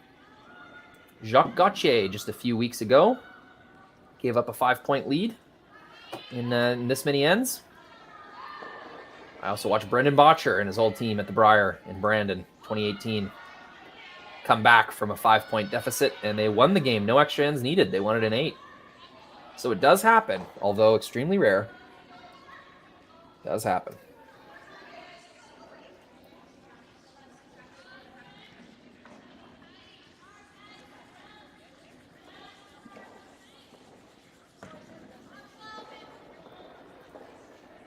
Blows that one through the rings, but with a 5-point lead, that's A-okay. You're better off, unless you're going to put it right where the skip called it, you're better off through the rings.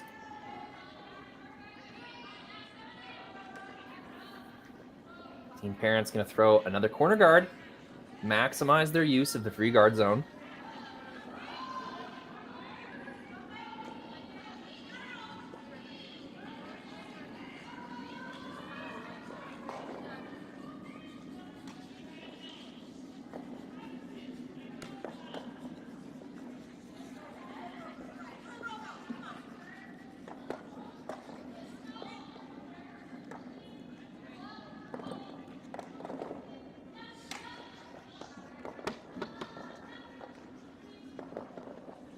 That'll do. 2 corner guards, decent bit of separation, no really easy double peel available. That's a job well done.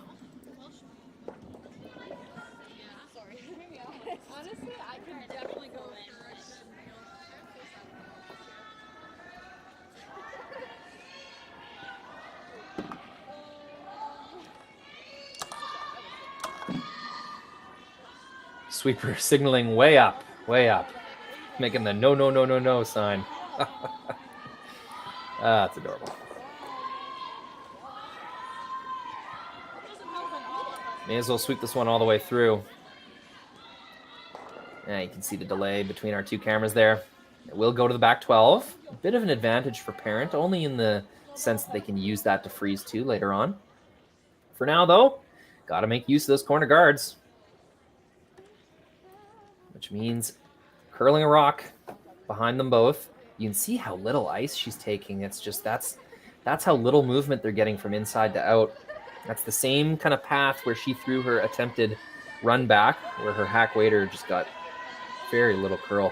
So they're using that information, translating it into their next shot, which is all you can ask of your team.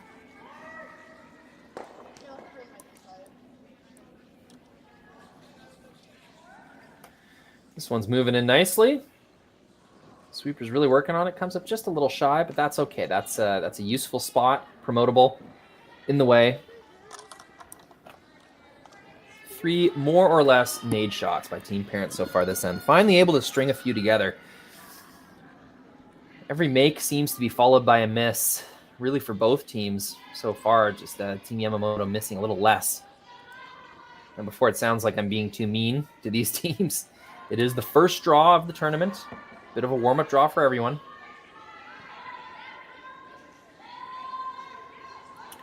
We'll be seeing some weight here.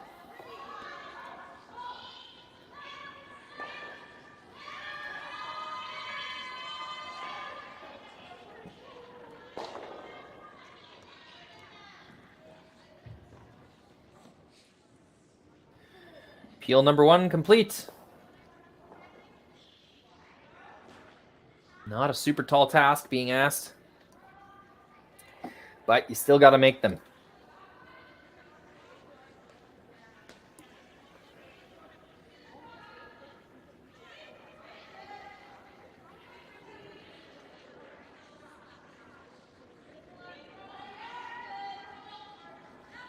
Making the attack on this rock in the top 4 foot right now. There had to be a move made on this stone some point. This feels a little early for me, but you got to move it eventually, so they'll take this opportunity right now.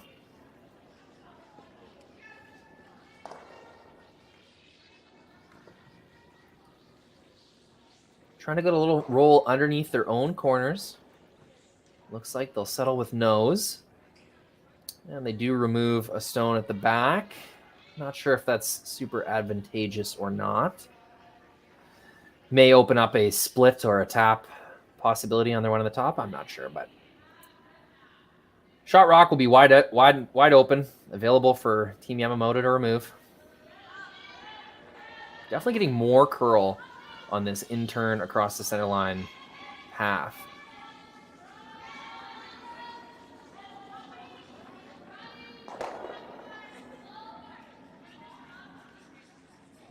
They will get the rock, they will roll to the open, and that's going to be a fine result. 1 rock in play for Team Yamamoto. Ensures someone is scoring this end. Doesn't ensure, it helps make someone score this end.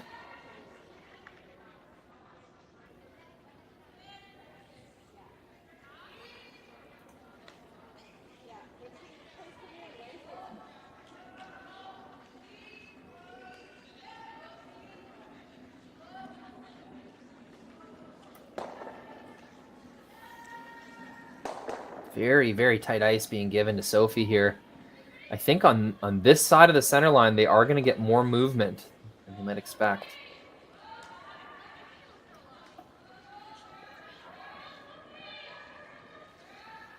Sweeper's working on it. They can see that rock curling.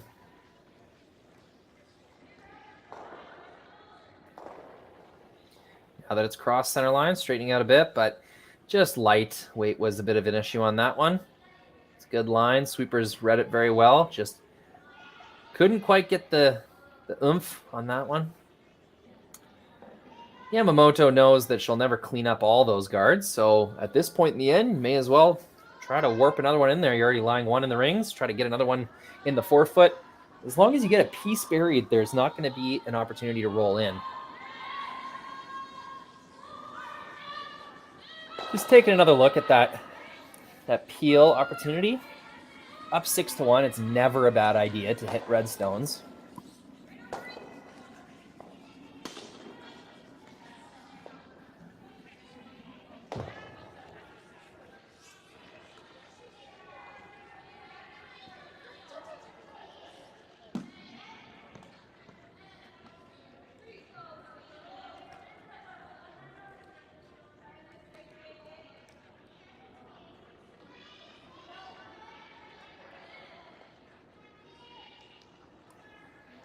Quite a decision here.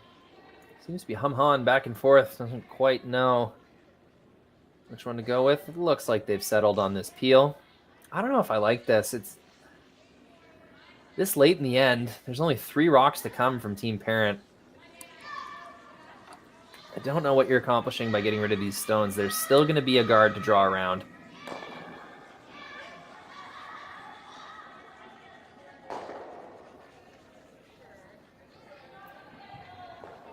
This will go bang. And it will go over top of their stone on the side of the 12-foot. They were afraid of that, of what might happen there. It's yet another reason not to play that shot. But they get away with it. Although they leave their shooter basically right where the other guards were, and the shot for Team Parent unchanged. I think you just gave Lisa another opportunity to put the first one in the forefoot. I feel like you could have beat the opponent there. But what do I know? They're out on the ice, and I'm in my living room in Regina, Saskatchewan, streaming curling.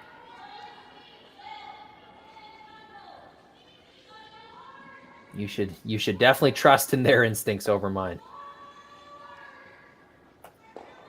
Great line, great weight.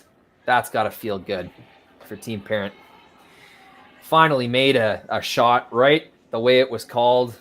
Nice sweeping sort of arc on that one, a heavy clean, and then went hard at the end to get that extra curl. That's a really good reward for a well-placed stone. Team Parent maybe wishing they found that magic a little earlier in the game before they were down 5 points.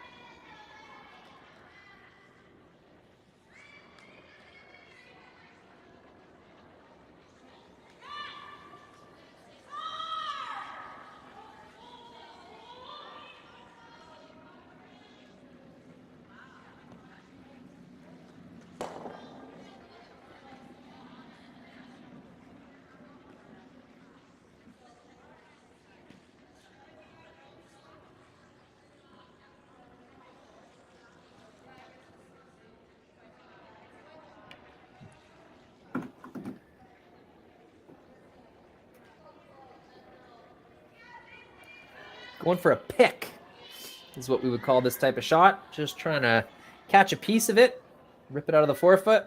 Sweepers don't want to touch it. Let's see if it gets a little bit of curl at the end here. Looking close. Oh, they do kiss it. They move it just a little bit, but not enough to remove the stone. Ah, tough spot.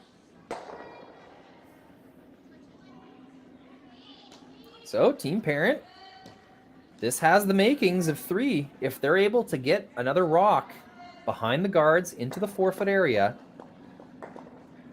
and they bury that stone with the overlapped guards, Team Yamamoto is going to have no clear shot on how to remove either of these red stones. So huge opportunity for Team Parent here to bounce back into this game. All they have to do is bury about 3/4, so ideally a full rock. And they're going to leave Sae Yamamoto with the same type of pick shot which now that Sae has moved that rock over 1.5 inches, it's going to be that much tougher.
Sweeper's on and off of it. Looks pretty good. Trying to get that late finish now. Real potential for this one.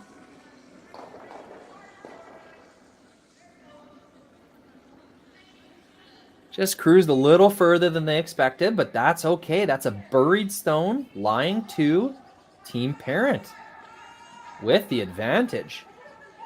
Definitely 3 points on the table here in the 6th end. It's going to take a real nice draw. Team Yamamoto. I bet Team Yamamoto felt pretty in control when they made that double peel call. Just hitting red stones, doing what they thought was best, but after that shot, it has been nothing but a nightmare for Team Yamamoto. 2 made draws, perfectly made draws, have left them with not much to look at as far as chasing those red stones. They were never going to get rid of all the guards.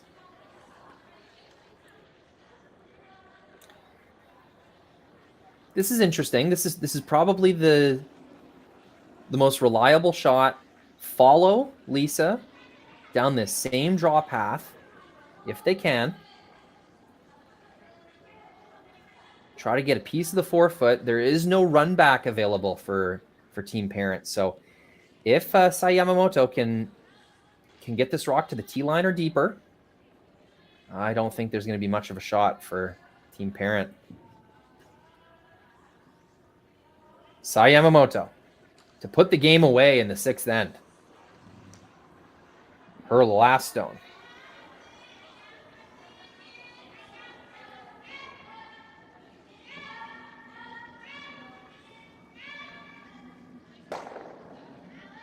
This looks all over the guard, and it will be. Open draw for 3. For Lisa Parent, they get their wish. The team from Calgary able to string together 3 shots in a row. That was finally the ticket. They hadn't put that many shots together yet.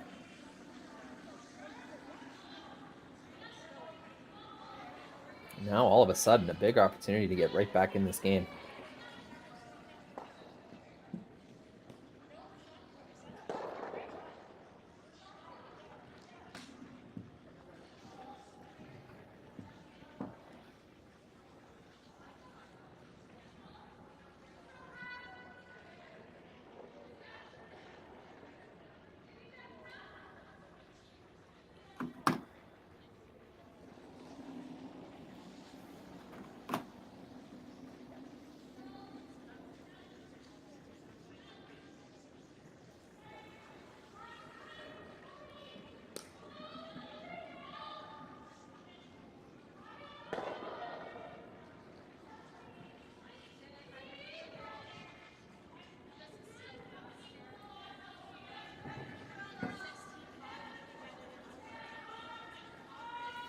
Sweeper's watching this one down. Does look heavy. Is it going to hang on? It does. Hangs on at the back of the 8-foot by a few inches. 3 points.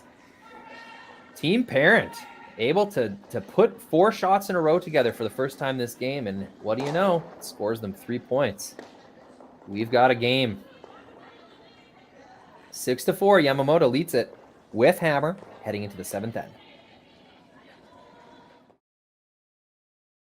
Looking to improve your game? Look no further than Hardline. We have all the curling equipment to help you make more shots and have more fun. It all starts with our flagship product, the Ice Pad Curling Brush, played with by 80% of the top men's and women's pro teams. We also carry a great line of shoes, pants, and curling accessories to help you play your best. Visit our website at hardlinecurling.com or one of our fine retailers around the world. Join the revolution and join Hardline Nation today.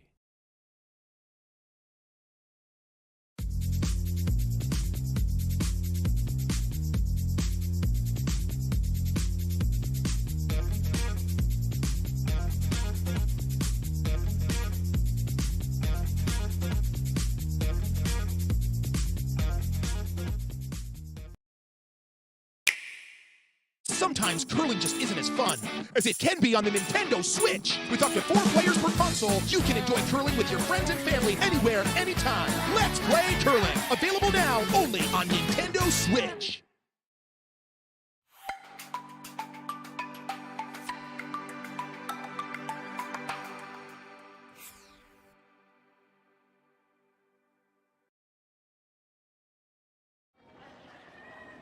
Welcome back, 7th end. It's a huge score 3 for Team Parent. Puts themselves back in the conversation. Still going to take a big effort here. They'd really like to force Team Yamamoto to a single point in the 7th end. Try to go into the 8th with the same goal as the 6th. Score 3. That'll tie the game. Give them a shot in the extra end.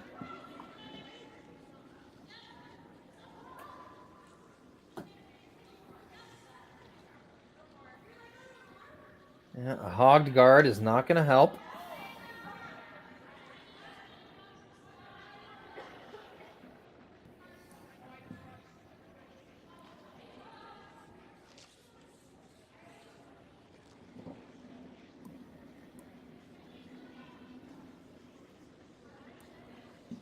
Open draw to the side of the rings for Team Yamamoto. No need for guards. Optimal here for Yamamoto is to blank the end. Keep hammer and a 2-point lead into the 8th. If they must, they will score a point. They don't want to give up a steal and make this game a 1-point game. A blank or a single are their best options. Of course, 2 or more points is going to be lovely, but the strategy here will be to go for a single point. If they're going really hard for a blank, you may have seen Team Yamamoto throw that one through the rings, but with a perfectly made draw to the side of the rings, it's going to give them a great opportunity to score 1 or more points here. Team Parent, understandably, will need to go all out here. As if this end is the final end of the game, will be the general strategy.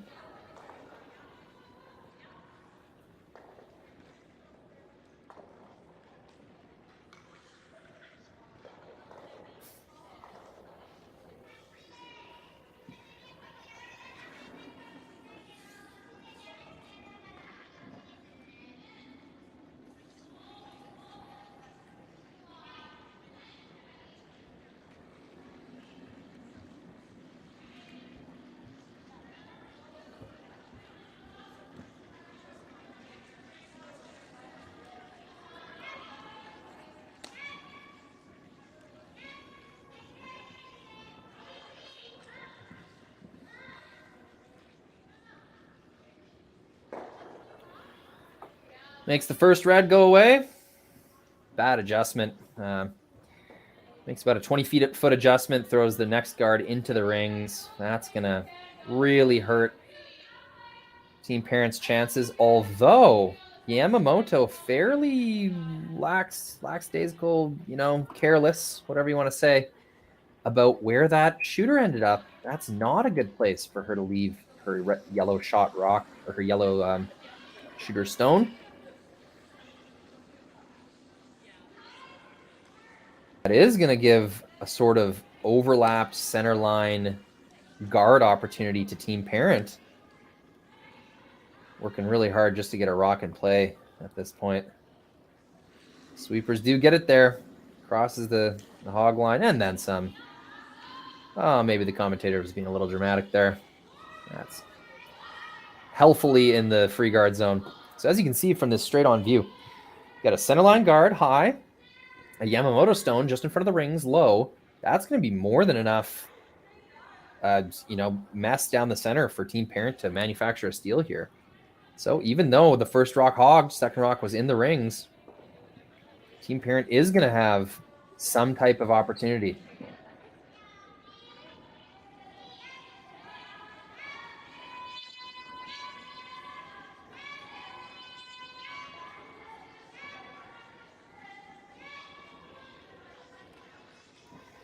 Calling a tap back here. I can scarcely believe my eyes.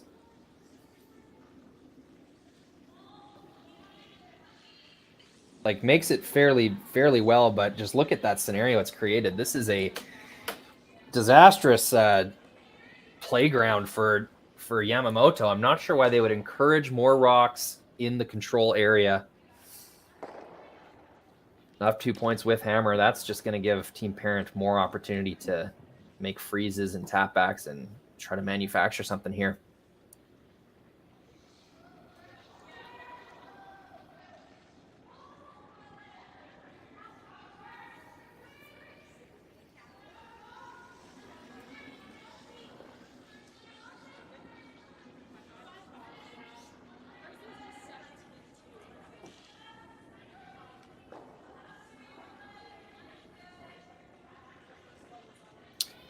That's a pretty bad miss. You do not want to miss heavy. If anything, you want to leave that light, create more centerline guards and such.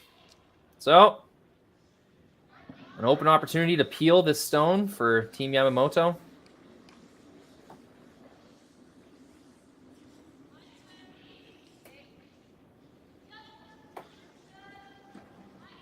They've been pretty solid with their peels so far. Haven't stuck one yet or flashed one. This one's looking pretty good as well. Takes the top one. Leaves the center line mostly open.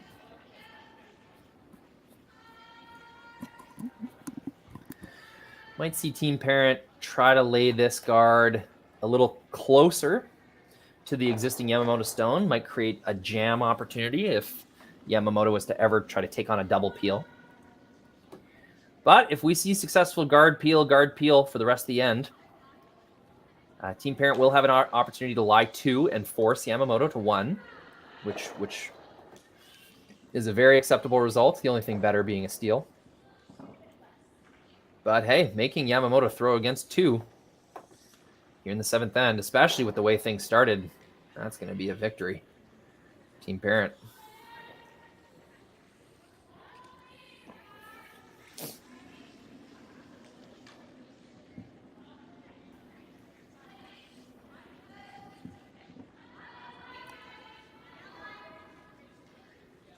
A little bit of curl is going to make this rock perfect. Comes a touch deep, but that's just fine. Definitely has tempted Team Yamamoto into trying this peel on the outturn side, attempting to get a double. But what they should be aware of is if they get this thin and jam onto their own, they're going to leave a center guard. So don't want to do that.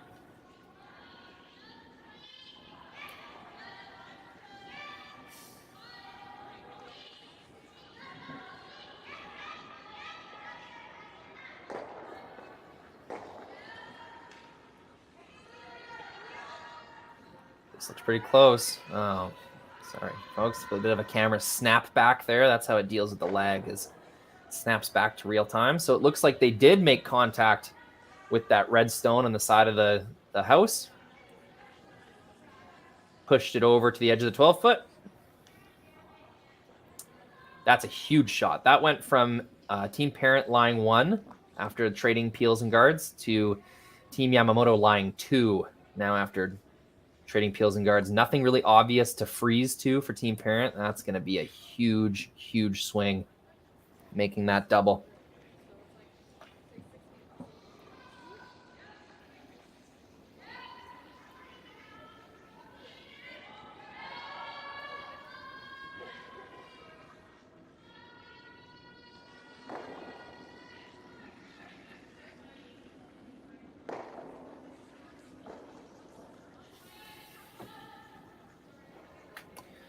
Looking for a center guard. It's going to slip into the rings. Not a huge deal. Team Yamamoto was going to target this rock anyways. Doesn't make a massive difference if it's in the rings or not. You'd really just be hoping for a pure miss anyways.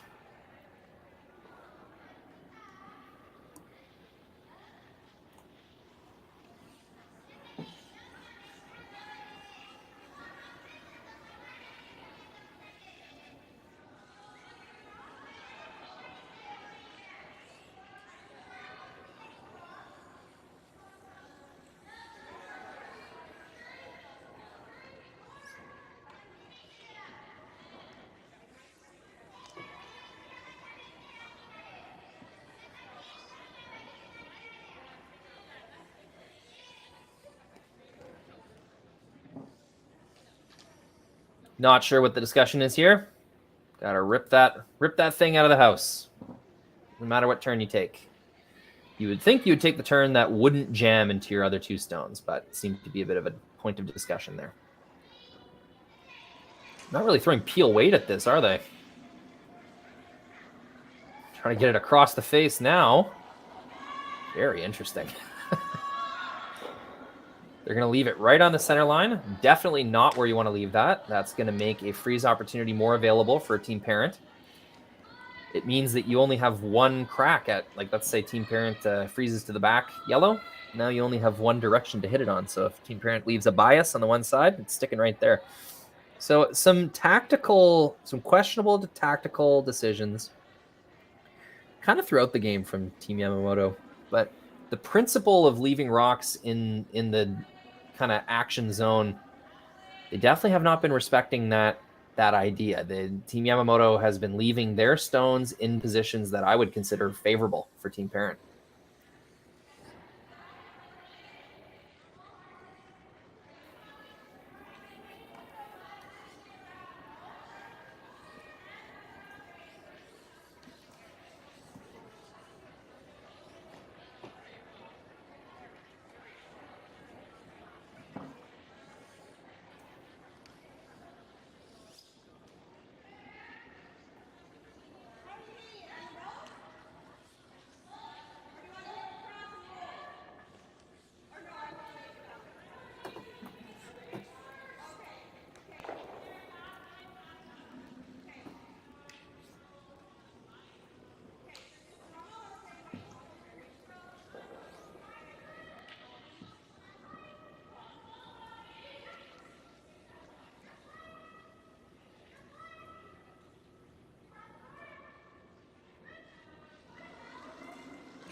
Full sweep, gets that stone, full 12 foot. Good enough for third shot, it looks like.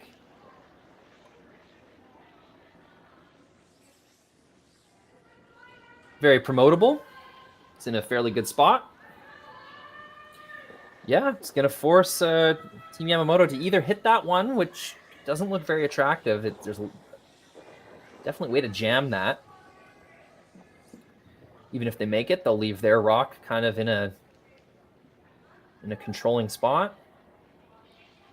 Definitely not an optimal look for Team Yamamoto, having to draw around a pile to the 4th, but leaving a tap back opportunity for Team Parent that's going to pretty effectively create a force scenario or maybe even a steal scenario. Have to question the tolerance that Team Yamamoto has had for keeping Parent's rocks in play, considering just an end before they were peeling everything in sight, even when there was no opportunity to clear all the guards. So weird changing of gears here tactically.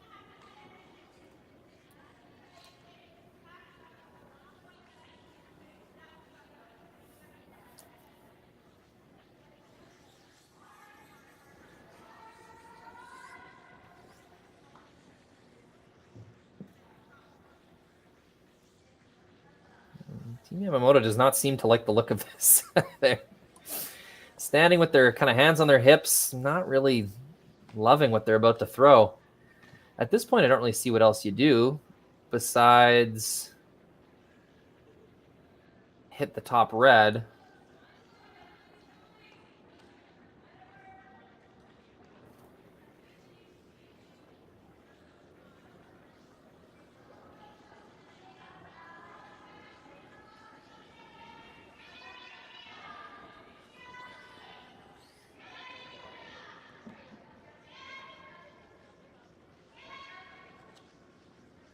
Full sweep on this one, end to end. Really trying to drag everything they can out of it. And they do. Great sweep. Gonna put them on the side of the button. Really well managed sweep. Nice shot, Sae Yamamoto. However, even though it's very nicely made, this out-turn tap back is super available. Lisa doesn't even need to get shot rock here. If she puts this anywhere in the top 4, it's going to create a really difficult shot for Yamamoto to remove it.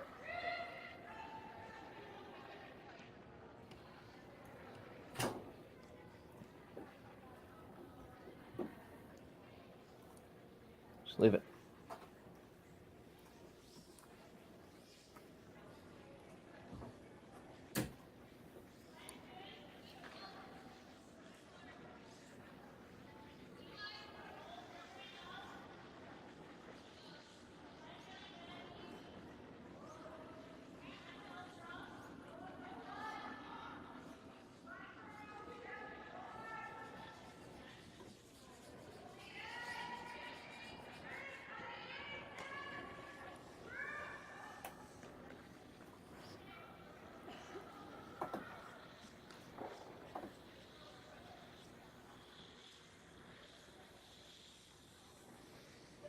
Last shot, Lisa Parent, 7th end. Trying to keep this comeback story alive.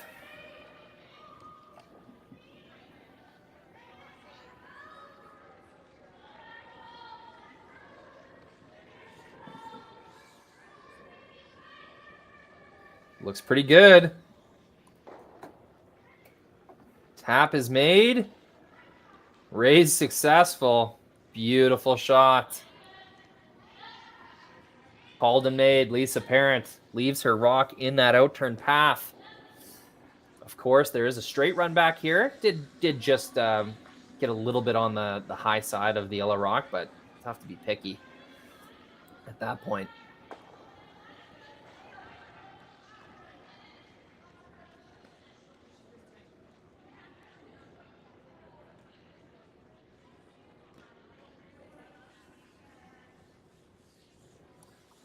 Tough one here, but it is for the game if she makes it. I suppose there is a way to only count one here, but you think if that rock goes flying out of the rings, it will be game over. Sae Yamamoto.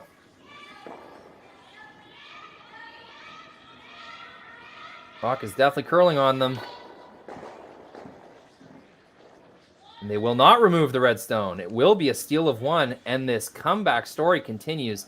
Team Parent picks up a huge point in the 7th. We'll try to do the same in the 8th when we come back.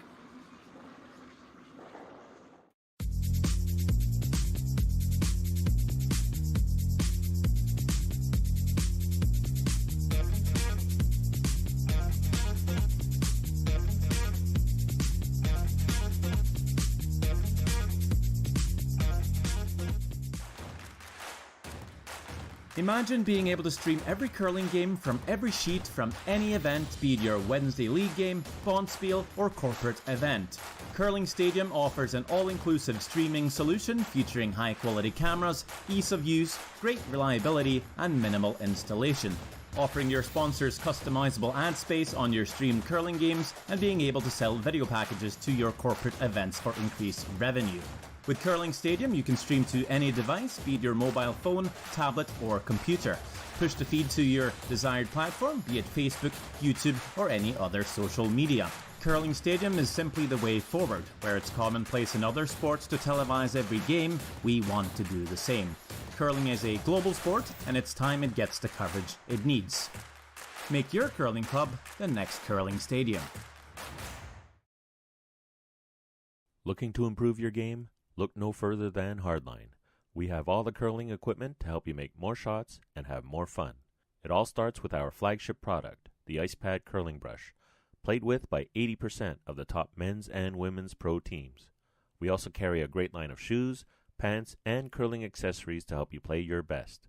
Visit our website at hardlinecurling.com or one of our fine retailers around the world. Join the revolution and join Hardline Nation today.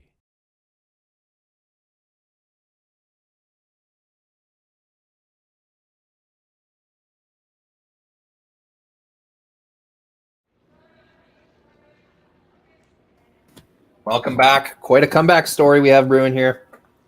Lisa Parent down 6-1 after 4 ends. 6-1 after 5 ends, sorry. Even more impressive. Got a big 3 in the 6th end. Some really, there's no other way to say it. Really just strange tactical decision making. Team Yamamoto in the 7th end had them on the ropes. There was no center guards. There's no danger down the middle. Team Yamamoto leaving their rocks around down the center line gives Team Parent the sort of situation they needed to try and get a freeze tap or get a shot rock in there, make a really difficult shot for Yamamoto's last. Yamamoto does miss. It is a steal. And now, just like that, from 6-1, 6-5, score 3, steal 1. Team Parent will try to do the same thing. They do make their center guard. It's been a struggle at lead tonight. But they do get a good center guard on their first one. Now they'll try and get that potentially game-winning shot into the forefoot on their second stone here. It is important that this rock ends up in the forefoot.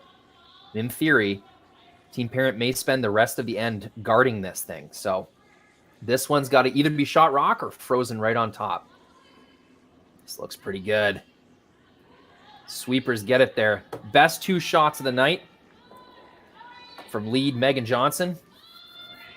Great time to throw 2 beauties like that as you're trying to make a big comeback. And all of a sudden, we got a game.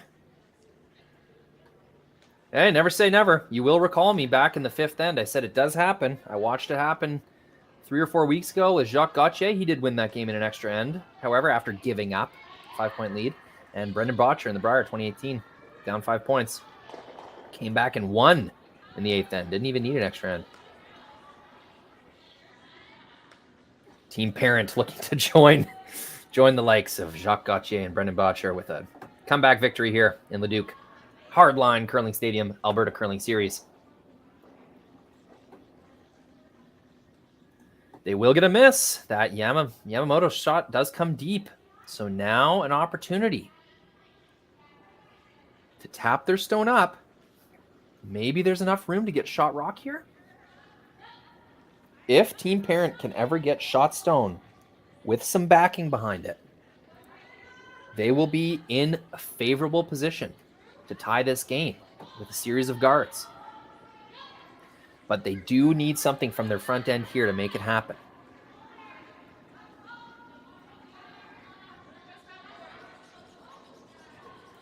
This is really wide, this stone. Does not have a shot at tapping anything.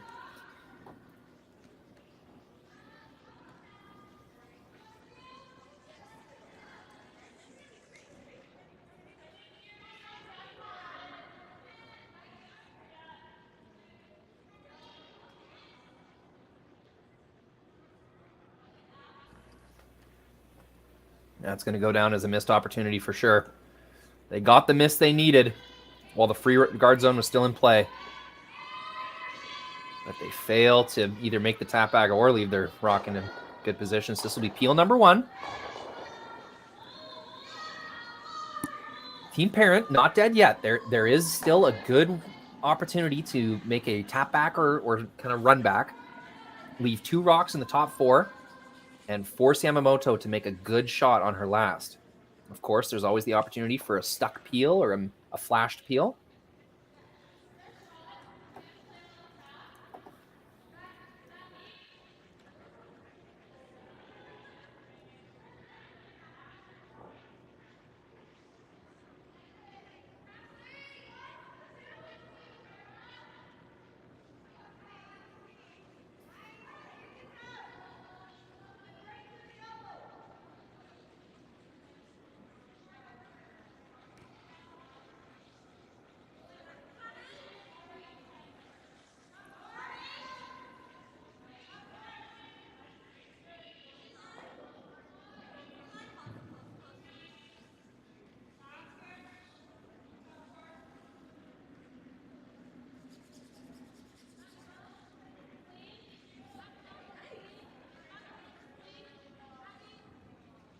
And that'll be a team meeting. Team Yamamoto have already used their timeout. Definitely worth a discussion here. Now that they've gotten a missed guard, will they address this 4-foot stone right now? Will they attempt to lose their own, or will they try to pick it straight out? I think optimal here is to lose both stones in the 4-foot, including their own. You don't want to give Team Parent anything to freeze to or anything that might make your last shot some type of difficult draw to the button. You'll want to leave the 4-foot wide open for yourself. So a hit on this red stone is definitely what's in order. It's just what you want to do with the shooter and what you want to do with the back one is the decision to be made.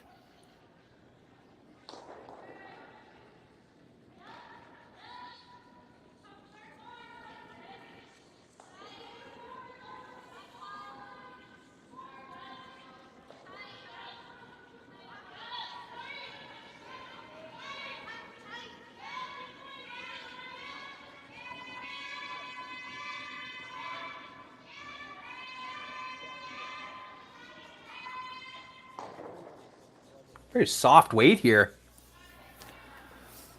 Not sure why they're playing that so soft, but that might just be the hit weight they're comfortable with. Either way, gets the red out of the way. Does spill their yellow to a less than favorable position. That's going to be very freezable.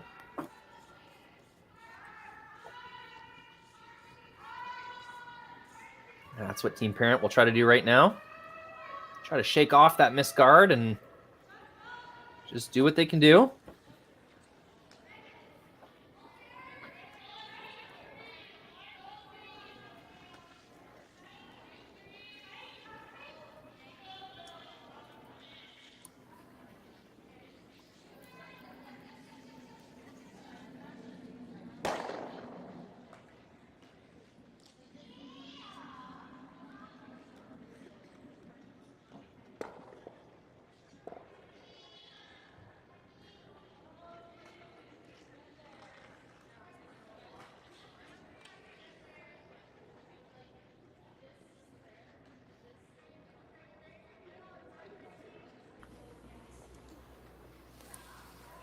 It's better to miss light there than heavy, for sure.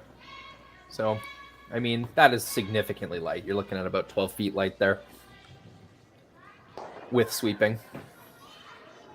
So, peeling that center guard. It'll be hit for the rest of the end here for Yamamoto. Still leaves that that rock in the side of the 4-foot, so it looks like Lisa's going to attempt to throw some more center guards, knowing on her last one that she will have that freeze opportunity.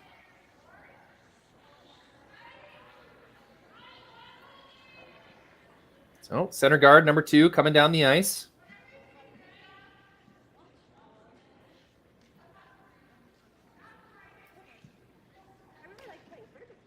Sweepers like it, keeping it clean.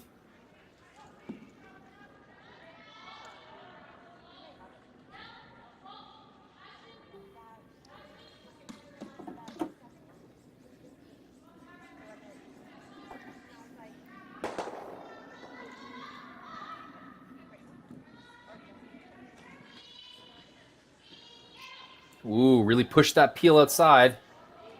Oh, but it's going to work out just fine.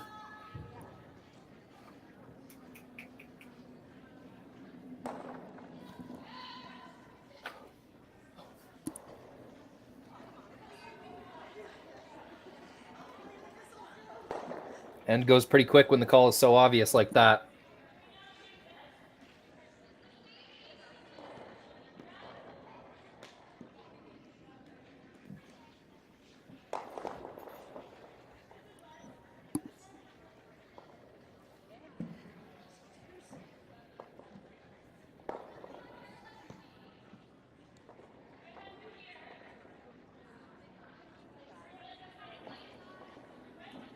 Might be one more center guard before Lisa is forced to freeze on that yellow stone on the side of the 4-foot.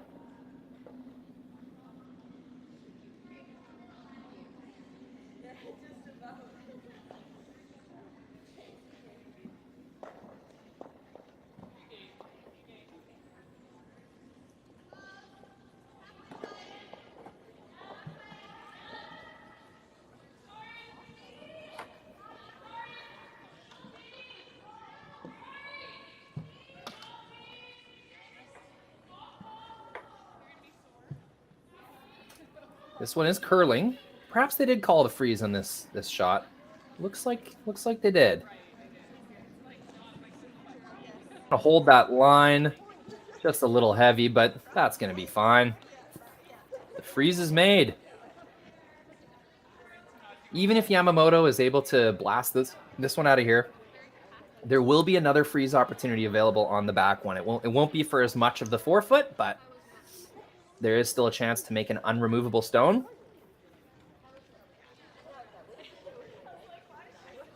Win is anything but guaranteed here at this point. Lots of stones to use for Team Parent.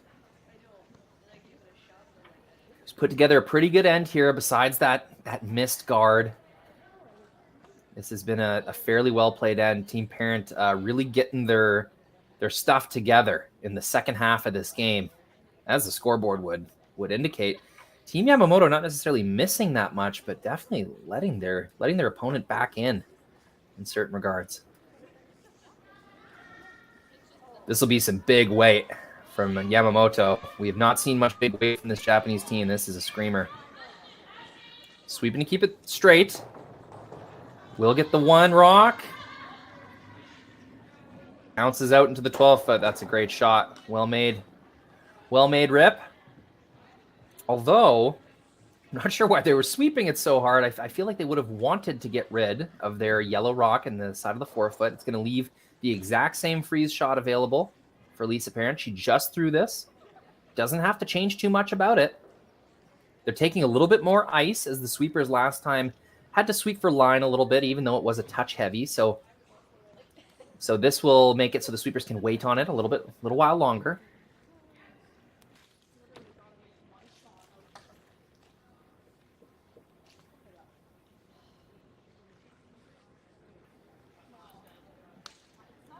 What a story, this game. If you would have told me after the fifth end, that Lisa Parent would be throwing her last rock in the 8th end, I would have not believed you, but I would have thought that extremely unlikely. But here we are, a freeze to try and force an extra end. The opportunity is definitely there. Sweeper's waiting on this one. They want to wait for some curl.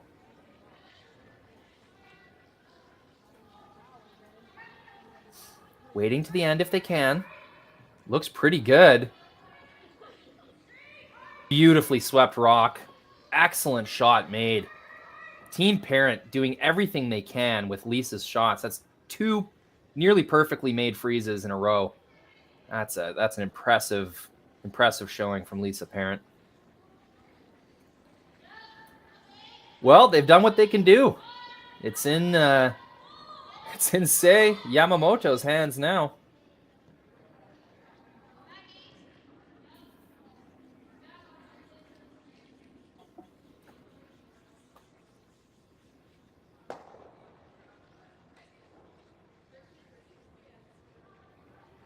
Pretty much the same shot as her previous one.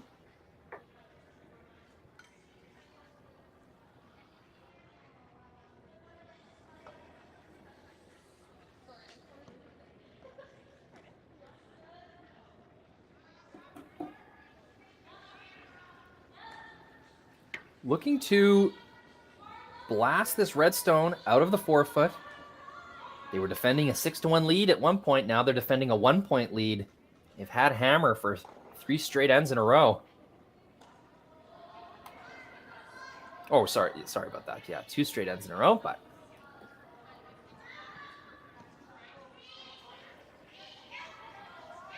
sweepers are waiting on this one. They need a bit of curl.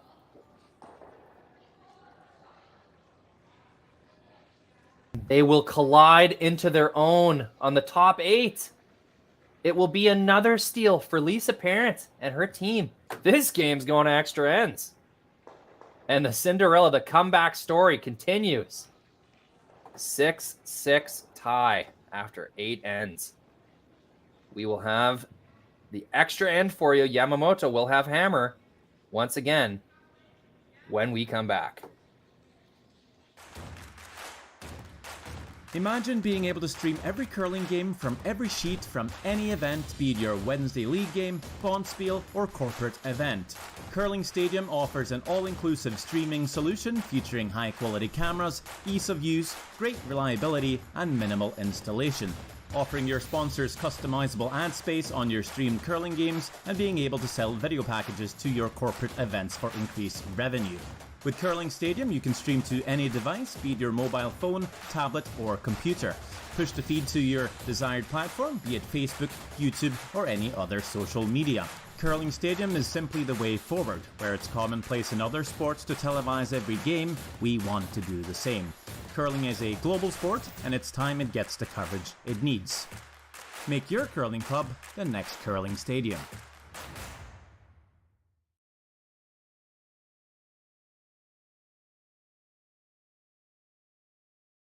Looking to improve your game? Look no further than Hardline.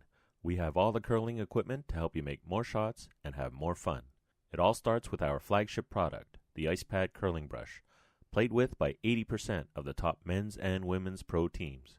We also carry a great line of shoes, pants, and curling accessories to help you play your best. Visit our website at hardlinecurling.com or one of our fine retailers around the world. Join the revolution and join Hardline Nation today.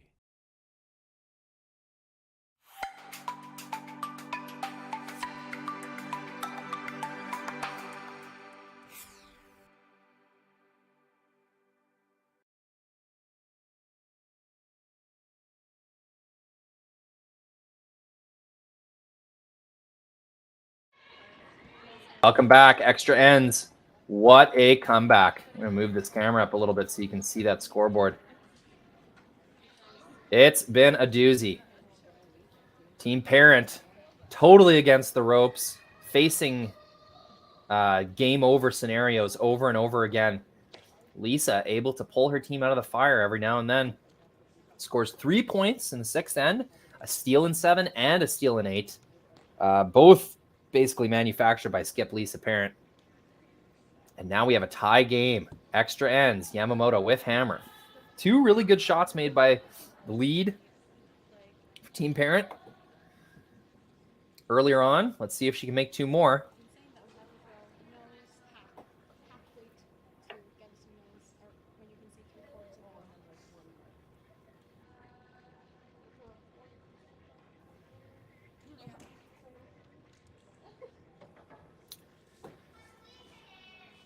Not exactly sure what the placement was for those rocks, but it's 2 center guards.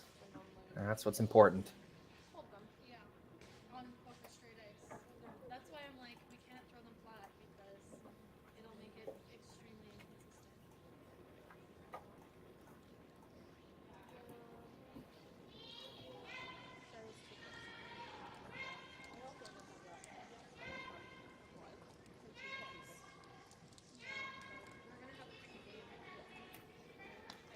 Tick shot attempt here. This seems entirely too heavy. Gonna whack that rock pretty firmly on the nose, and yeah, that'll sail right through. So rocks will be reset.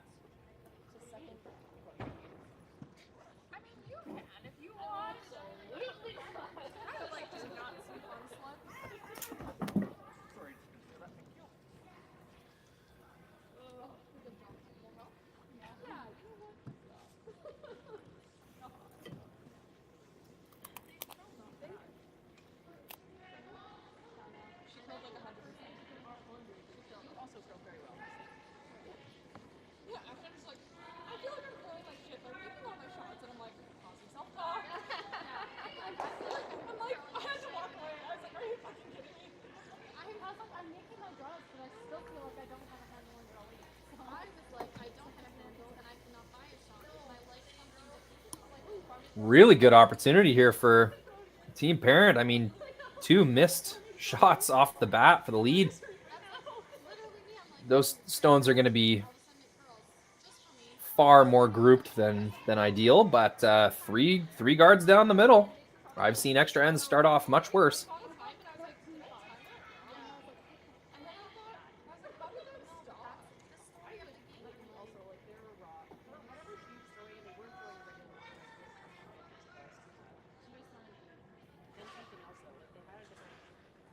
It is peeling time, though. 5 rocks have come down the ice. It is time to bang. Jeez. Lining up the most difficult of these doubles is skip Sae Yamamoto. I have to get this one pretty thin. It looks like a natural jam to me.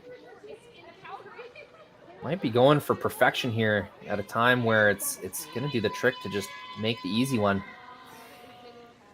This is going to be really inside. And they're going to make the simpler double. Perhaps something along the lines of what they really should have been calling in the first place. They got 2 rocks going. They did leave their shooter up front, but that's going to be pretty easy to double peel. Get your shooter in a better position. But hey, team parent going to take this all day. More or less overlap center guards. It's going to be a good opportunity to get their steel stone right where they want it, side of the button. And ideally, they spend the rest of the end guarding that. Force Sae Yamamoto to a draw to the button is the objective here.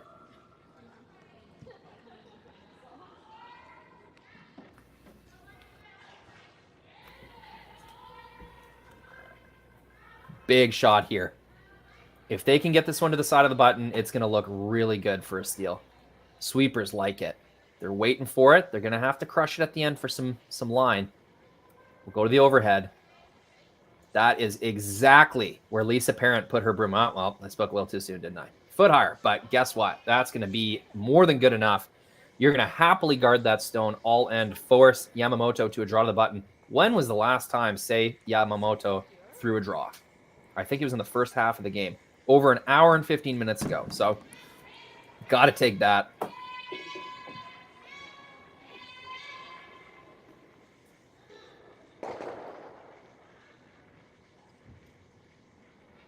Looking to make this double peel. Oh, apologies, folks. The camera snapped ahead like 7 or 8 seconds there. So it looks like it's tough to say. Did they either took the red one off or...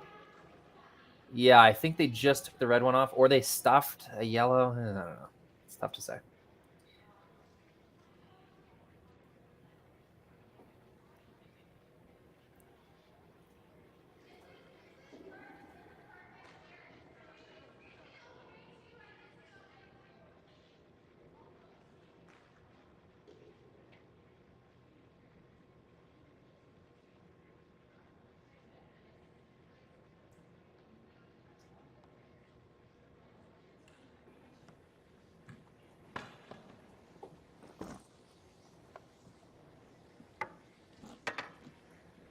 Really good opportunity. That's a center guard in place right now for Team Parent.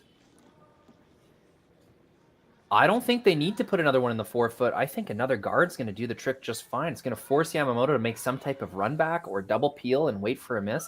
The advantage right now is in Team Parent's hands. They've fought. They fought for 8 ends to get to this moment. Just an incredible comeback and just a snapback for sure. Like some ends with like really, really badly missed shots, like 20 feet of weight difference or maybe 2 feet of ice difference, like some really bad misses. But geez, and at the end of the 6th end, it all turned around. It all turned around when Sophie Brissett made a draw to the 4-foot, a perfect draw to the 4-foot. And I remember saying out loud, man, that must feel good to finally make a team shot like that. And they have been rolling ever since. Yamamoto playing pure defense. I'm not exactly positive they know exactly what that type of tactic is. Oh, juicy double run back coming here. 1, 2. Oh, they just missed the stone in the 4-foot. This game has become wildly entertaining, folks. I am at the edge of my seat. Jeez, Team Yamamoto almost making it all better with a run back triple. They just blow it by. They do leave a center guard still available. Team Parent survived that one by just the skin of their, whatever. Pick your metaphor. They're going to try to replace that rock, about half buried. touching the center line, but also behind the corresponding center guard. Make that double run back a little more difficult. They don't want to line it up exactly as well as they did last time.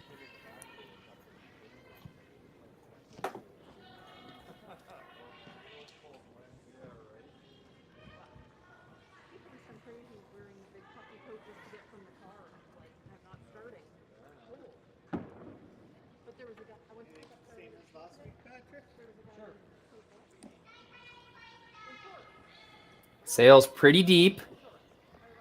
That's going to be a no-no. They may have set up some type of double.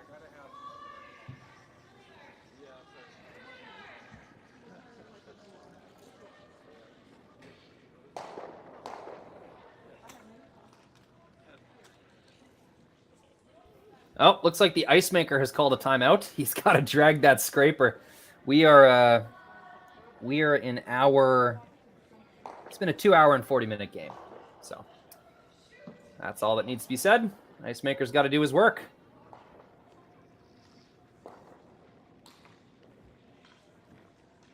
Oh, you're kidding me. He's going to take the scraper across the hog line, the field of play? I can't say I've ever seen that before. This game's just getting wild and wacky, folks. There's no other way to put it.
Yep. That sheet only has one key.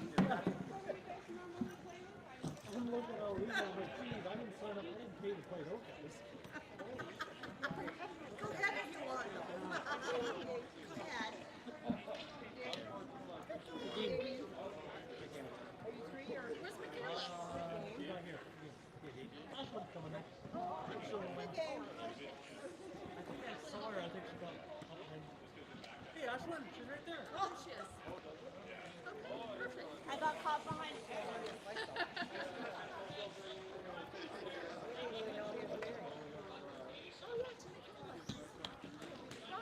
Found out. We went to the wedding. It was wonderful.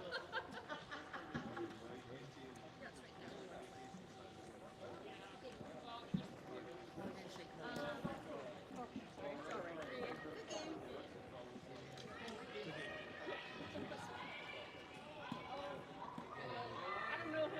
Ashlyn, I'm Alana.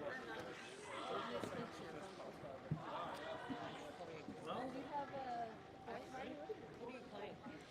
to meet you. Yeah, I was like, I'll free Hans to shop. I gotta make sure everybody goes. Once a week. Bobsled or It's like, my daughter shoot that one. Like, Oh no, it went down the track. I did lose one down there the other day. last night, you What was it? the boards, you literally went straight in. Perfect. Good. But you went, you called it. Ice maker was that tip. We're up. Skipping? You are, yeah. How come you never skip?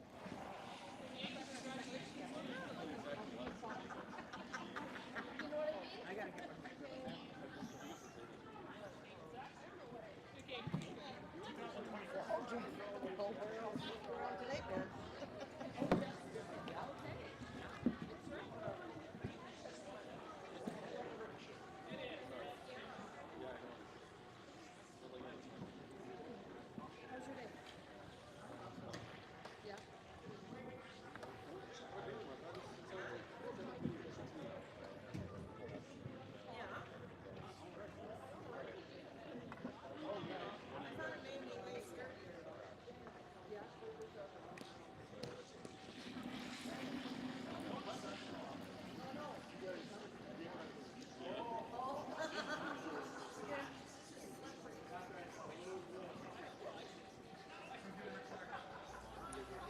Not sure how long I was on mute there, folks. Apologize.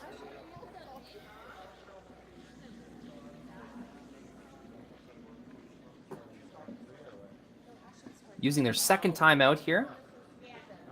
I did not know there was 2 timeouts, but here we are.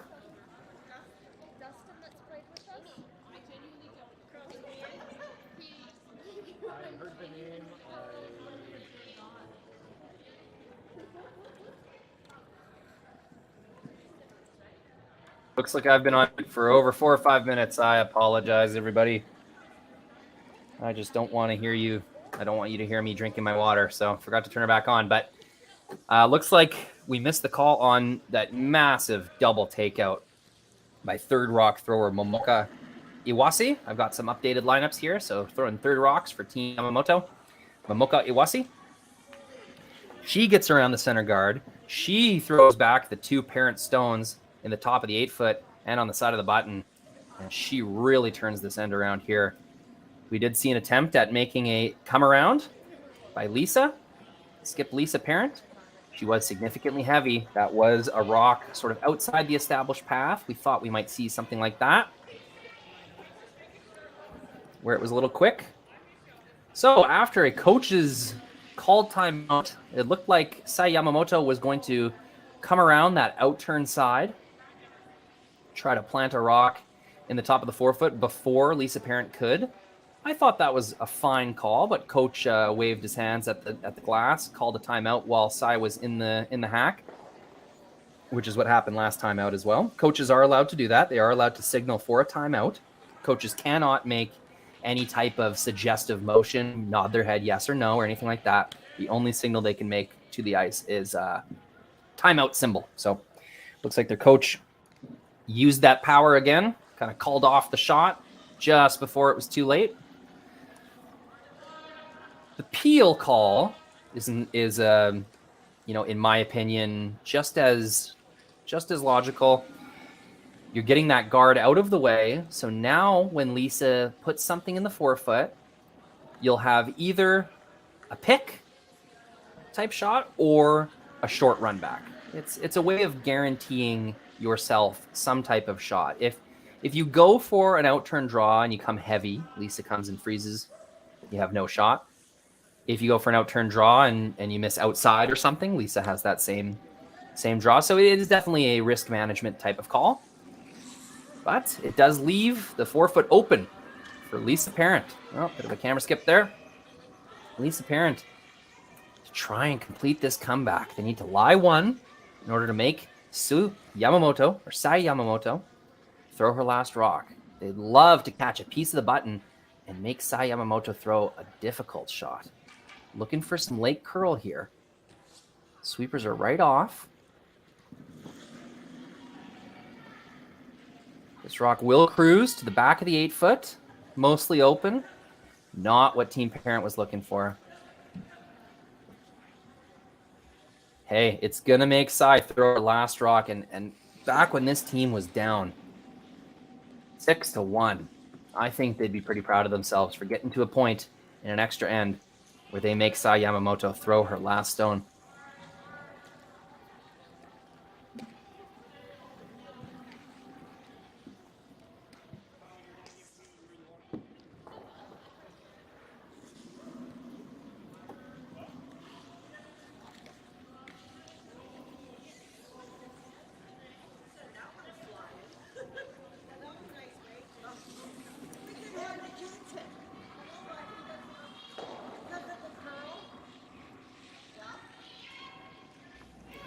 Sae Yamamoto, last rock, extra end.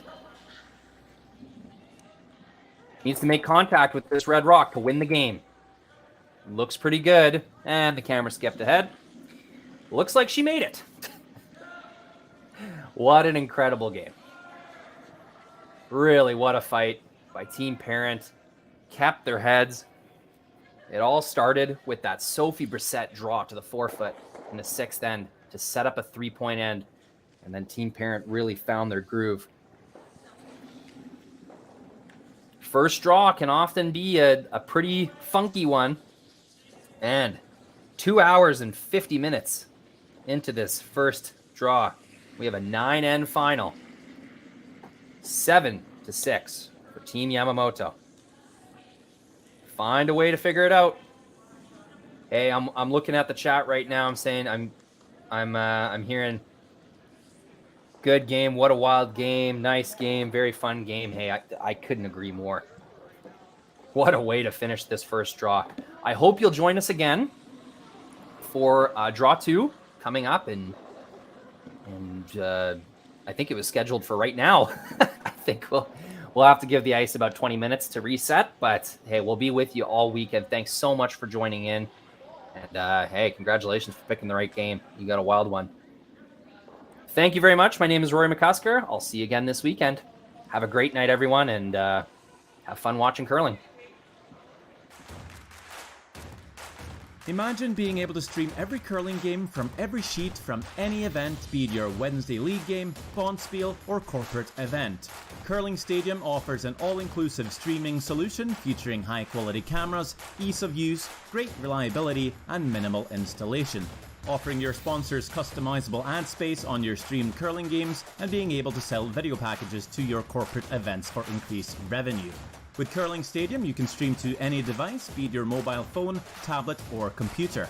Push the feed to your desired platform, be it Facebook, YouTube, or any other social media.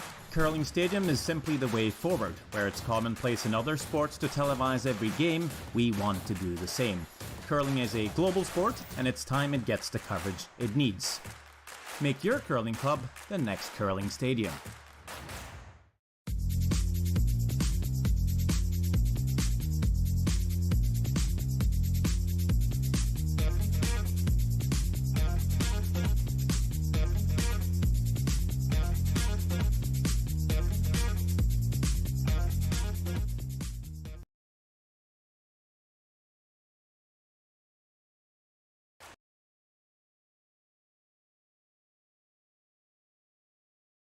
Looking to improve your game? Look no further than Hardline.